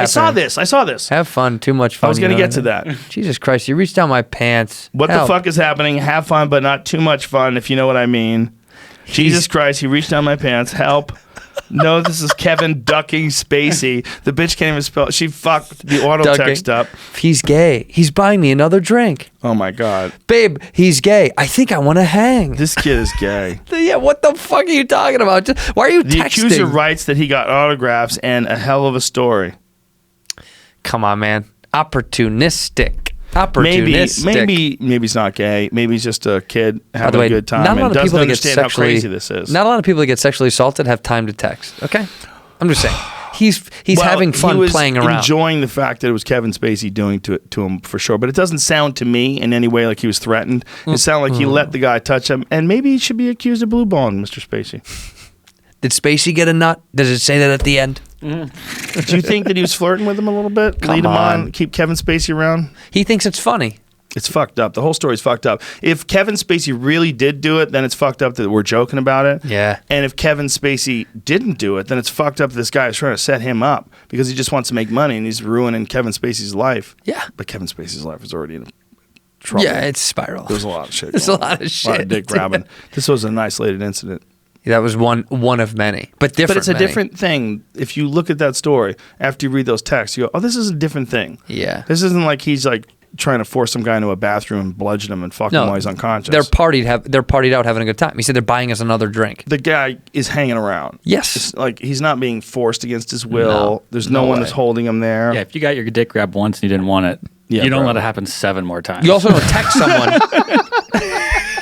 He grabbed his dick 8 times. 8 times. And everyone's like, look, the victim is crying for help. Yeah. And he texts someone, he just grabbed my dick. I did it again. This is what men have to really, truly understand. It is so much different when a guy like Kevin Spacey, and again, I don't know what this guy looked like, but I'm going to assume it was me at 18, right? Sure. A normal kid dude who does, athletic stuff. I'm strong at 18, and I'm not worried about him raping me. Is what my point is. Whereas a woman, if a guy's doing that and the guy's cornered you, and fear. There's fear. You're There's worried. heavy fear. You're Yes. literally worried this guy could rape you. I hope he's not that guy that would rape me. The kind of guy, Right? Because women don't know if you're the kind of guy that would rape them. Because look at Ted Bundy, man. He was a handsome guy. Yeah. And girls would just go with him because they thought, like, oh, he looks good. Yeah, a he's good-looking fine. guy. He seems Next normal. thing you know, he's killing them. Yeah. Right? So girls legitimately have to worry about that where guys don't. So even this guy with Kevin Spacey, if he didn't like what Kevin Spacey was doing, there's no indication that he said it to him. Right.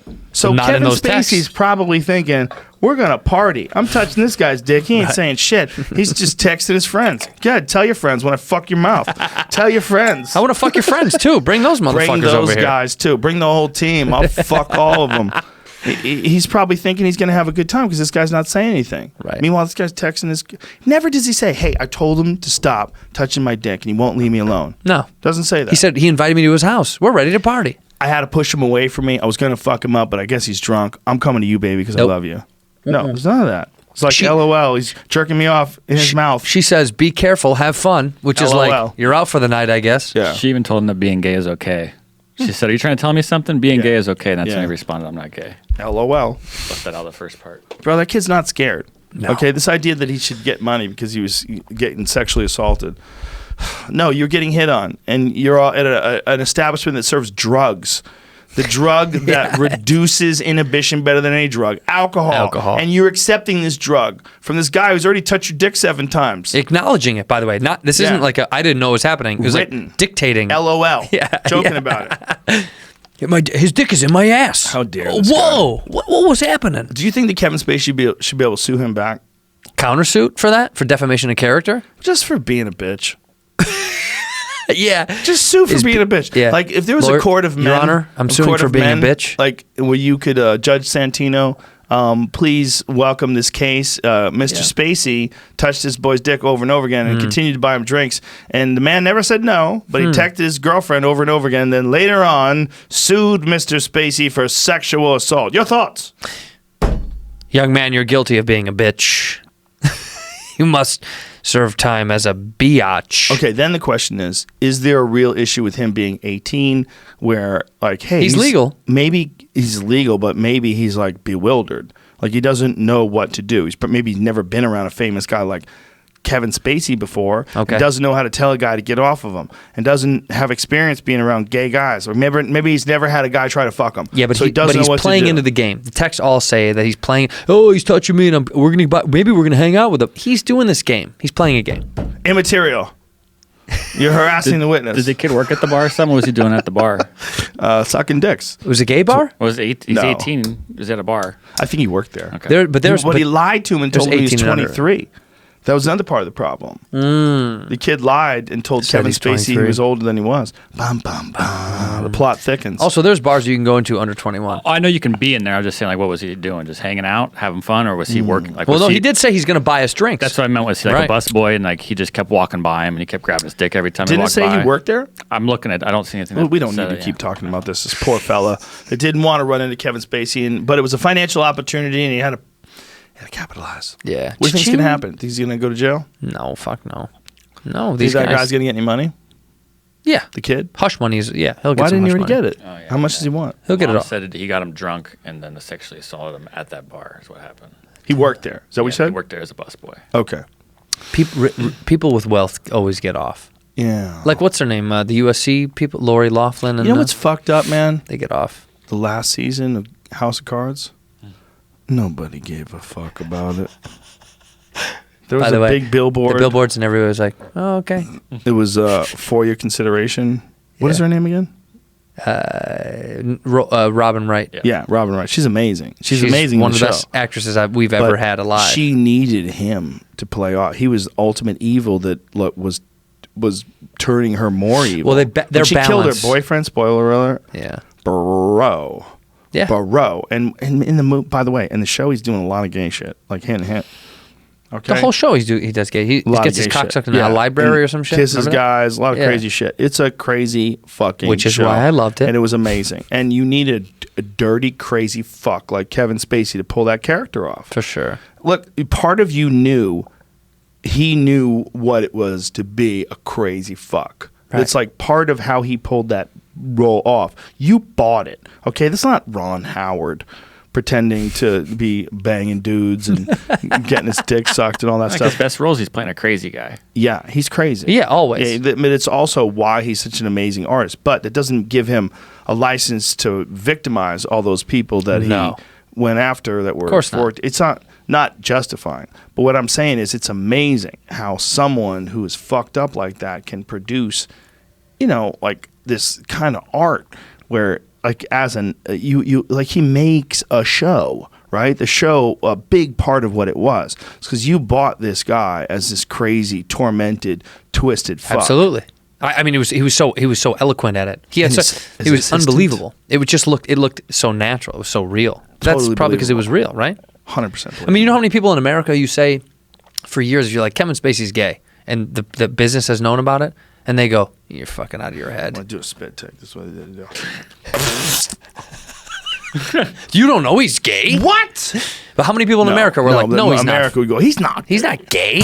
What are you, nuts?" Fucking California. Everybody thinks everybody's gay. But that's the problem. Is because there's a perception. And in Yeah. the show, him playing this character who's also art imitating life, balancing Mm-hmm. on this world of hiding a big secret. It was just so close to home. It was crazy. Such a good show, dude. So good. When she fell in love with that artist, and Oh, she went so to good. live with him in New York, and there's pictures of them together, and it's like, whoa, this is crazy. Crazy. Watching them naked in bed in some Crazy. amazing loft and so. But you needed them together.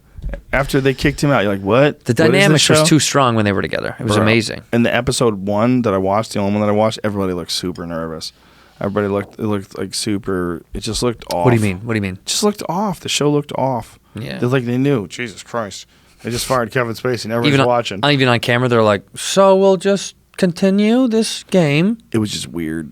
Yeah, I mean, maybe it got better as time went on. I didn't see it. You know who I didn't really see that liked season. too? Was the his assistant, that guy that helped him out, that would do anything for him. Yeah, That killed yeah. I don't Rachel remember that actor's Brosnahan. name. Yeah, when you pushed her in front of a train. Dude. No, no. That was him. That was Kevin Spacey. Kevin Oh, he Spacey pushed- killed that's right, the girl that's in right, front of the that's train. And Right, then that the was other the guy hooker. went back and killed the hooker. Right, that was the hooker. Ooh. That hooker went on to be the marvelous Mrs. Maisel. That's right. Rachel Brosnahan. Brosnahan. That's right. Yeah. Yeah, that's right. She's dope. She's great. She's very dope. She's great in that Maisel show. Yes, that is a good fucking show. You know, Amazon's doing comedy specials now. Are they? They did Jim Gaffigan, and Oh, they I know that. did Russell Peters, and Yeah. they're doing some other ones as well. I'll do I one like with it. them. I'll do one over there. Amazon, I'll do one with I you. like it. Yeah, I think like it's cool. Breaking the It's mold very of the cool. Netflix mold. Everybody has Amazon Prime, dude.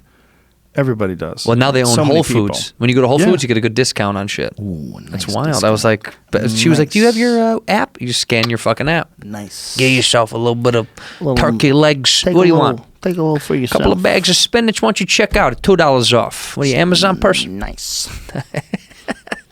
Yeah. Amazon. Yeah.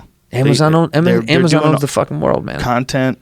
They're doing. You buy things like what a weird company. You buy stuff Mm-hmm. with one click. You can watch TV shows. They're making TV shows. You could go buy your groceries.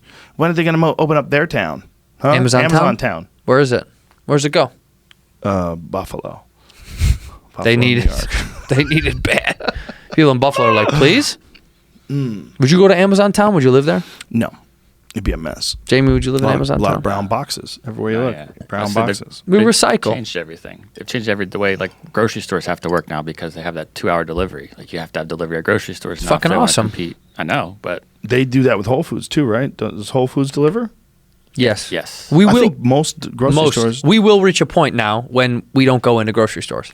That's crazy. They'll When deliver. Dude, when I was a kid, no grocery stores delivered. Do you remember a grocery store? I've never heard of that. Never heard of Delivery? it. No, that didn't exist. When did that start? But they do have the store too, where you walk in and just like feels like you're stealing. I haven't And you been just there yet. leave. You just leave, and they charge your account. And Oh my God. Do you know this? scan something? In New York, they tested it out. People just walk in, and you have the app in your phone. So when you walk out, it registers what you have with you. Whoa. That's fucking insane. Living in the future, bro. Doug, you will never. There will be a point when we don't ever go to those things. Someone just will give you get an order every week. How long will it be before they can replicate food and all you have to do is like put the bare ingredients and amino acids and shit into some vat and then you print up anything you want. Right. Print up 3D print a steak, 3D print an apple, 3D print I'm hungry for baked potato. pizza. Yeah. 3D print it. Comes out. Perfect. Yeah, but you know what? What? It's not going to taste good. How do you know, bitch? Because food has love in that shit. People say that like, yeah, these new cars, man, there's no soul. Okay. No, but Some of food them is are different. Nutrition is different. You can never taste. You can't taste. You How do you can't. know? It's just elements, just little things that they figure out how to fucking move around, wiggle. I don't know, something about they're being so natural. Imagine perfect comes out a nice, like toast crust. Your fucking computer. Imagine, Just a English muffin. dude. I don't think so. There's no fucking way. What if they nail it? What if they have like the perfect chocolate croissant? Chocolate. I was thinking, yeah, there's a touch to that. There is a chocolate There is a croissant. touch, a human touch you need to that. Like I don't feel like a robot might not be able to give a great massage. Well, like you know, they say same that thing. the oils in your hands are good when you eat with your hands. That's why a lot of the world still eats with their fucking hands, right? Utensils take No, away. they're dirty people. But No, they they're figured not out dirty forks. people. What are your, they doing with Your their hands have hands? natural enzymes that kill a lot of Maybe bacteria. yours, bro. Well, I'm not wiping my ass with my hands anymore. Well, that's why in some countries it's a real insult to try to shake someone's hand with your left hand. Right, it's your booty That's hand. your booty It's your hand, booty bro. hand player. Yeah, bro. Yeah, but you know what? I still think there's something about the touch of food. When you feel someone touches food, it does something to enzymes of food. I don't know about that. It Must. sounds like some fucking voodoo bullshit you learned from your astrologer. Listen, bro, you believe in the tides, Joe? I got to Tides think that come in, you know. There's something tides about the come love of food that fucking Okay, a robot you go to can't. him. You know. Because he's sensitive. He's got a good heart. Yeah, he understands enzymes that come from your fingers. They not do. something that produce in your gut.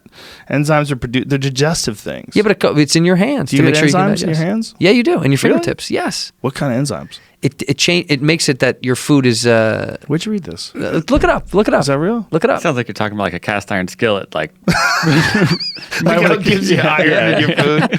Do enzymes come off your fingers for There's real? something in your hands that changes the chemical composition of food, that changes the flavor profiles in your mouth, and it makes it so Really? you don't get sick. Yeah, That's amazing. Dirty hands are Makes good. it till you don't get sick. Dirty hands. People have. This is what you say before you eat ass. or Before after. we fucking lift up your booty. when you eat ass and then have nachos. Before we had what do you- soap. What do you think? How do you think their dirty They hands ate died, food? dude. No, they died didn't die of that cholera. much. They were 30 years old. They were Give it to bleeding me. out of nothing's their coming up, asshole bro. and mouth. Nothing at all. Get out of I here. Made swear. it up. Get They out made of it here. up. The only thing that's coming up, I typed in oils and hands. You know what's changing coming food, up? just like Mike essential Tyson oils. weed causes you to make up ridiculous facts. You look at Jamie. Give me a- search on Bing, bro. Don't just Google it. I'll let Oh you my pick the God. search. What would you like me to search? Okay, for search then? this. Search this. Yeah. I got to pee. All right, We'll Joe's got to figure this out while you pee. Okay. Search. This is great. Search. Cultures that eat with their hands don't get sick. How about that? This is great. Mind your manners. Eat with your hands. No. Eating from the same bowl. Is it safe? I feel like you're Dining etiquette from around the world. Look, dude, there's some shit in people's hands that makes them not get sick when they eat. What? For years we ate without utensils. Yeah, but people got sick. No, but not all the time, Jamie. Like heat helps that. Like cooking with heat. Not everyone could cook with fire. People ate a lot of raw shit for a long time. You got to find something on there. I mean, I'm looking. You're killing me, dude. This is killing me. I'm too high to look it up right now myself. That's the bummer. I don't even know how to do it, man. I'll try Bing. We're gonna go to Bing. Go to Bing. See what the fuck Bing does. Eating with hands don't get sick. Yeah, there's got to be something 8 on secrets of people who never get sick. Let's see. It's just about sleeping, sneezing, vitamin C, sleep it off, get a handle on stress, be a gym rat. This is nothing. You got nothing, man. This Got is nothing coming up. Got nothing. God, son of a bitch. Totally nothing here. I don't know where you getting this from. Hey, just make it up for Joe. Just lie when he comes. When he comes back, just He's be gonna like, ask no, for yeah, the we source. He's like, pull that. dude, we found so much stuff. It's crazy. Where have I heard this? I've heard it somewhere. Someone on the internet is going to agree with me. Some dude will find it. The thing I had with Bill Cosby, like, he just filed today for an appeal, apparently. What? Oh, he did? Yeah. 358 pages. A hard filed. fucking case to fight, huh? How are you going to fight that, dude? Would you kill yourself? I don't know. I mean, he's only got, I don't know. Tell him, hey, Joe, Jamie found a ton of fucking stuff proving my shit. Tons. On fingertip enzymes? Yeah, like the QC10, something like Really? that. has to QC10? do with Legit? it. Yeah. No, absolutely not. Couldn't find a Made single it thing. up. Yeah. That happens, man. Somebody Sometimes told you me- just have a dream, and in that dream, you're No, convinced. I've heard it somewhere, and then I thought, wow, that's amazing. People, cultures that eat with their hands. There's enzymes in your hands. No, they just don't want to change to forks, and they say make up some story about Yeah. Hindu gods. Yeah, I was in Central America. Yes, And yes, they were- they told me. They were, and I was You're eating in shit raw. contact with the flesh. You Hey, never would you, lose contact. if you were Bill Cosby, we were saying that, if you were Bill Cosby, would you just kill yourself? Yes. You would, right? I would just end it. And I don't know what you can do when you're that far down the hole. So You say he just can't- filed an appeal. That's argument. So it's like here's a perfect example of what we were talking about earlier Yeah. with Louis. Think about Louis, and now think about Bill Cosby. Totally different. Right, but people don't want you to say that because they're both, air quotes, abusers. One of them is a monster. One of them is a guy who did some stupid shit, kinky shit, weird shit. He was into it. He asked people. They said yes. He shouldn't have done it. He feels bad that he did it. But you can't. How do you forgive Bill Cosby? Like to take the idea that you're supposed to forgive Louis, which I think, Yes. and then I don't see a path for Bill Cosby to be forgiven. I don't see that path. When you've ruined the lives of how many people? 50 plus. When something's that heinous, I just don't think, I think it's quite different. Have you ruined their life? You certainly fucked them up. Like if you wake up and you're with Bill Cosby and you thought he was going to take care of you and your pants are down by your ankles and you realize he fucked you while you're unconscious and he drugged you. Yeah. That is going to fuck your head up. It's going to change what you think about people. That someone could just drug you and treat you like meat. You're unconscious. They're doing things to you when you're out cold. So you're saying, what's our laws of forgiveness? Well, how do you forgive that? First of all, you can't because he doesn't admit it. He never admits it. So No, he but never even gets to the door Right. of acceptance, of forgiveness, of doing his penance, or if there is a penance, if there's anything you could ever do ever, he doesn't even get to the If door. he did never admit admits it, then would there be room for forgiveness? It's a good question. I think it would probably open up the door to more lawsuits. Sure. I think they would come storming in like hail. You know, Right. I mean, Yeah, but I think I know what you're saying is very smart. It's saying like we're saying we're supposed to forgive Right. someone like Louis. Well, what is the line of when you don't forgive? right. What's the line? What is the How? line? What's the number? What's the line? What's the atrocity? Like, what is it that we go? You can't forgive this person anymore. Yeah, what's the line of compassion? Like where do you take The line it? of compassion. That's a Yeah. good word. That's what it is. What is that ultimate where you go? No, you can no longer from this moment forward forgive this human being. And the problem is, now here's where it gets slippery. If you decide you're going to be the guy who says, I'm going to kill this guy. Someone that executes him. Yeah. Yeah. If you decide, if you live in I mean, look, that's what we're essentially doing. We're just doing it slow by putting him in a cage. Right. Right. But if you were going to really decide, hey, we're going to remove this guy from the population. I can't trust him with my kids. We live in a primitive society, okay? Right. We live in some village type society thousands of years ago, right? That's what we all did. What would we do when someone was like that? Well, we'd probably try to figure out a way to get rid of them. Yeah, you kill him. You'd have to kill them. Yeah, you'd have to. But you would have to figure out what are the laws that allow someone to kill somebody, because you can't just let people kill people. Because you let people kill people, then you just come up with excuses to kill people. Right. And this is what people have done throughout history, whether it's the Mongols, the Romans. Just go throughout history. Vikings. People have fucking killed people because they could kill people. Right. So when do you what is the moral distinction that you have to make where someone they have done irreparable harm? But that changes over time. Right. Right. That continually changes. That's my Yes. point. Is like that will never stop changing from decade to decade, from era to era. What we Yes. find deplorable now will not be deplorable later. Right. And That's we see fair. it with so many aspects of our culture. Yes. Literature, movies. Yes. Yeah. The way we restrict. So what we're saying is there ever a line? Is there ever a line?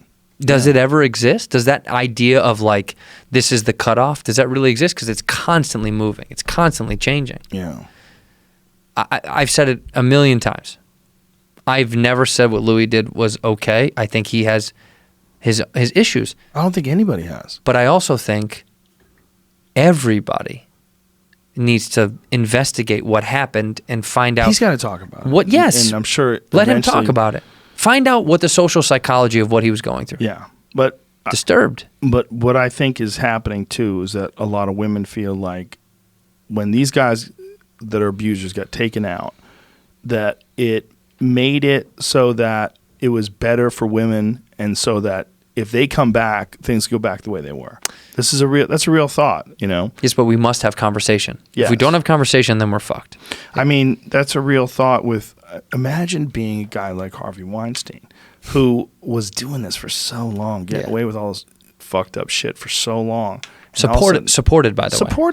Supported. I mean, he had a clause in his contract detailing what would happen for the first case of sexual harassment, Yep. second case, third Supported. case in the contract. So why aren't they up? Why Imagine- aren't the people that support him up? Hey, Huh? Cheeto, I'd love you to join my podcast network. I'm thinking about promoting you. I'm in.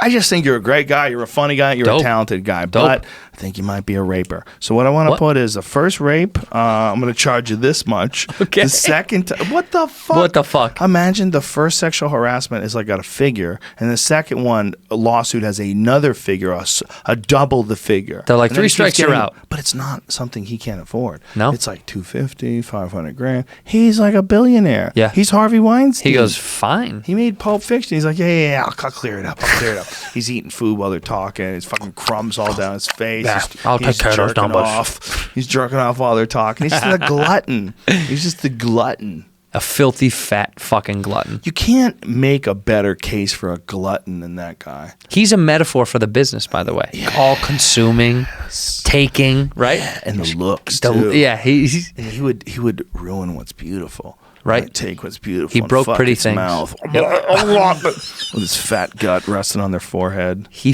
ruined pretty things. Yeah. He It's fucked up horrible. pretty things. Horrible. Fuck that guy. But Fuck it's that interesting guy. because like that is a villain in a movie. He's a villain in a movie. Yes, it's like a bad Dick Tracy character. Well, you know, not more modern. He's a villain more. in a fucking Harvey Weinstein movie is what he is. Oh yeah, someone will make that film. He's a villain but he's a villain in a Quentin Tarantino movie. Right. If there was a guy who was doing dark shit and then one of the girls winds up in like some kick-ass female character winds up shooting him and killing him, like Hannah, what the fuck's her name? Who? The woman who's in Kill Bill, not Uma Thurman, but the Daryl Hannah. Daryl- Daryl Hannah. yeah, Daryl like if Hannah. Daryl Hannah winds up killing him, Tight. like kills him with a brick. Boom, boom. Bust his fucking head open. Yeah, like Patricia Arquette when she killed Tony Soprano. Yes. Remember? Yes. Right? Like Yes. that. Yeah. Yeah. Shit was dope. Fuck yeah. Shit But that was was dope. perfect. He was the perfect character. That Tony Soprano character that she killed when James Gandolfini in True Romance, when was it Patricia Arquette? Yeah, Which that's Arquette right. was Isn't it? it There's Patricia? two Arquettes. Well, no. What's the other Arquette? There's two Arquettes. No. Patricia Arquette. It was Patricia. David and there was Patricia, but it's- no, there's a girl. There's another girl. There is. Yeah. Am Yeah, I yeah, tripping? No, there is. I'm Don't you shake your head, bitch. there was. Don't you think I'm right? She's dead? Yeah. Oh shit. Which one? You Wait, sure? Bro, you better not be wrong, 'cause that's even worse. it's bad if you miss it. She's not dead now.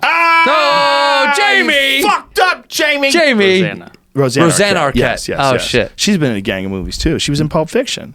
Was she? Yes. Roseanne Arquette was in Pulp Fiction. She was Wasn't she one of the chick? She was a part of like when the girl Vinnie Barbarino had to overdose. The girl The overdose. overdosed. Yeah, John that was her. Travolta had to That's help right. her. That was her. They had to help her. Yeah, Yeah. that was her. That she was helping Uma Thurman. She was the girl that had shit all over her face, as he said. Did she? And so he goes, your wife has shit all over. He goes, who's the girl with the shit all over her face? And he goes, that's my wife. And he's like, oh shit. Were they like piercings or something? Yeah, What was it? yeah. She had piercings. Right? Wasn't that it? Right? He goes, how's the chick with shit all over her Yeah, face? there And she then, is. and then he goes, that's my fucking wife, man. What a movie, man! What a fucking movie. Anyway, Easily one of the best films fuck ever yeah. made. Amazing. Always. Amazing movie. But Patricia Arquette in True Romance, Right. when she killed James Gandolfini, like she's killing the glutton. She's killing the big, disgusting Yeah. asshole man. Yeah. That big asshole, shitty man who doesn't Yeah. give a fuck about women, and he's gonna kill her. But she fucking kills him, and you're like, yes, Yes. She's got Yeah. blood coming down her face. It's crazy. Shit is dope. That's a great fucking scene. That Great is. movie. That is. That scene, by the way, that Pulp Fiction scene, the heart revival scene is Nuts. just awesome. Nuts. Awesome. So many scenes in that movie. You're like, what? I remember I saw that movie when I first moved to Hollywood. It was like 1994, I think. Yeah. I first moved here and I was watching that movie. I was like, is this what it's like out here? They're saying his new movie is awesome. He said it's his best movie he's made since then, and I've heard the reviews are awesome, and they're telling the audiences to not spoil it for the rest of the people that are going to see it. Was it Once Upon a Time in Hollywood? Oh, yeah, it comes out in like a month. Brad Pitt. Who else? Brad Pitt, Brad Leo Pitt, DiCaprio. and Margot Robbie.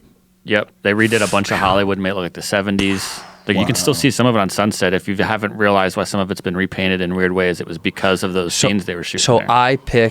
I was going. You know Ben Harper, the musician. Yes. Couldn't name a song, but I know who he is. Yeah, he's a dope dude. Him and I were going to dinner at Musso and Frank's, and he likes that place. I said That place is amazing. He goes, meet me at Musso and Frank's. Like, I love Musso and Frank's.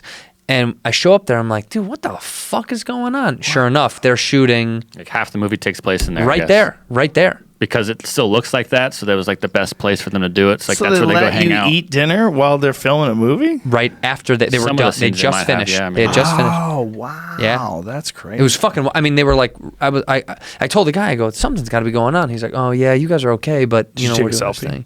Nah, with the set. Nah. Reach back. nah. You know what? I cooled it out. I act like I've been here before. Jesus, dude, it's already This is 6:10. them eating there actually right there in the trailers from the trailer. Amazing. That's at no. Yeah, that is at that's Musso it. and Frank's. That's it. That's Musso and It Frank's. looks Yeah, just like Yeah. That place is amazing. It's That's another super so dope. old school. it 100 feels. It feel. You know what? It fucking feels like Have it's you been there been, 100 Jamie? years. Yeah, well, for my birthday, yeah. Oh, Love Musso and dope. Frank's. Dope place. We Yeah. should go. That should be a place we should go to. Musso and Frank's. And we could do that before a show, you know? I would love that. Have dinner like gentlemen. Like adults. Have a scotch with a big piece of ice. Have a scotch with some ice and some steak. Suck A my dick. Here we big, go. Give me the big check. Give me the piece check. of ice. I feel like Mick Jagger likes to go there all the time too with Keith Oh my Richards God, I and hope we shit. see I Mick know. Jagger. Oh my God. I hope we do. Really? Does he like to go there? They went there before they had their concert on Hollywood Boulevard. Like last year. Button your cap. Can you believe that motherfucker can still dance? Bro, he had a heart attack, had open heart surgery or whatever he Fuck had. it. And he was on stage like a month later, Yeah, strutting dude. his shit. He just That- wants to just do it. That just means the universe wants him to live. He's a beast. He says like he lived. He works out every day, multiple times a day. Does he? Button your lip, baby. Yeah, he does dancing and yoga and lifts weights, all kinds of shit.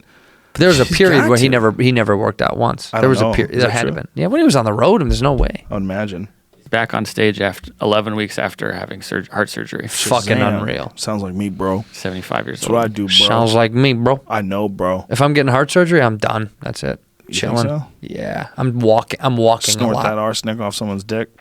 Enough.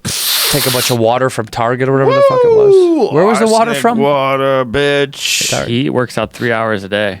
Button your 3 lip, hours? baby. That's what the guitarist said. The doctor said they've never operated on an athlete at 75 before. So they had a really good laugh about that. And they said he's so fit, he works out 3 hours a day. How old is he now? 75? If you Damn. keep going, you Dude is can a keep boss. going. But if you slow down and stop, your shit will break.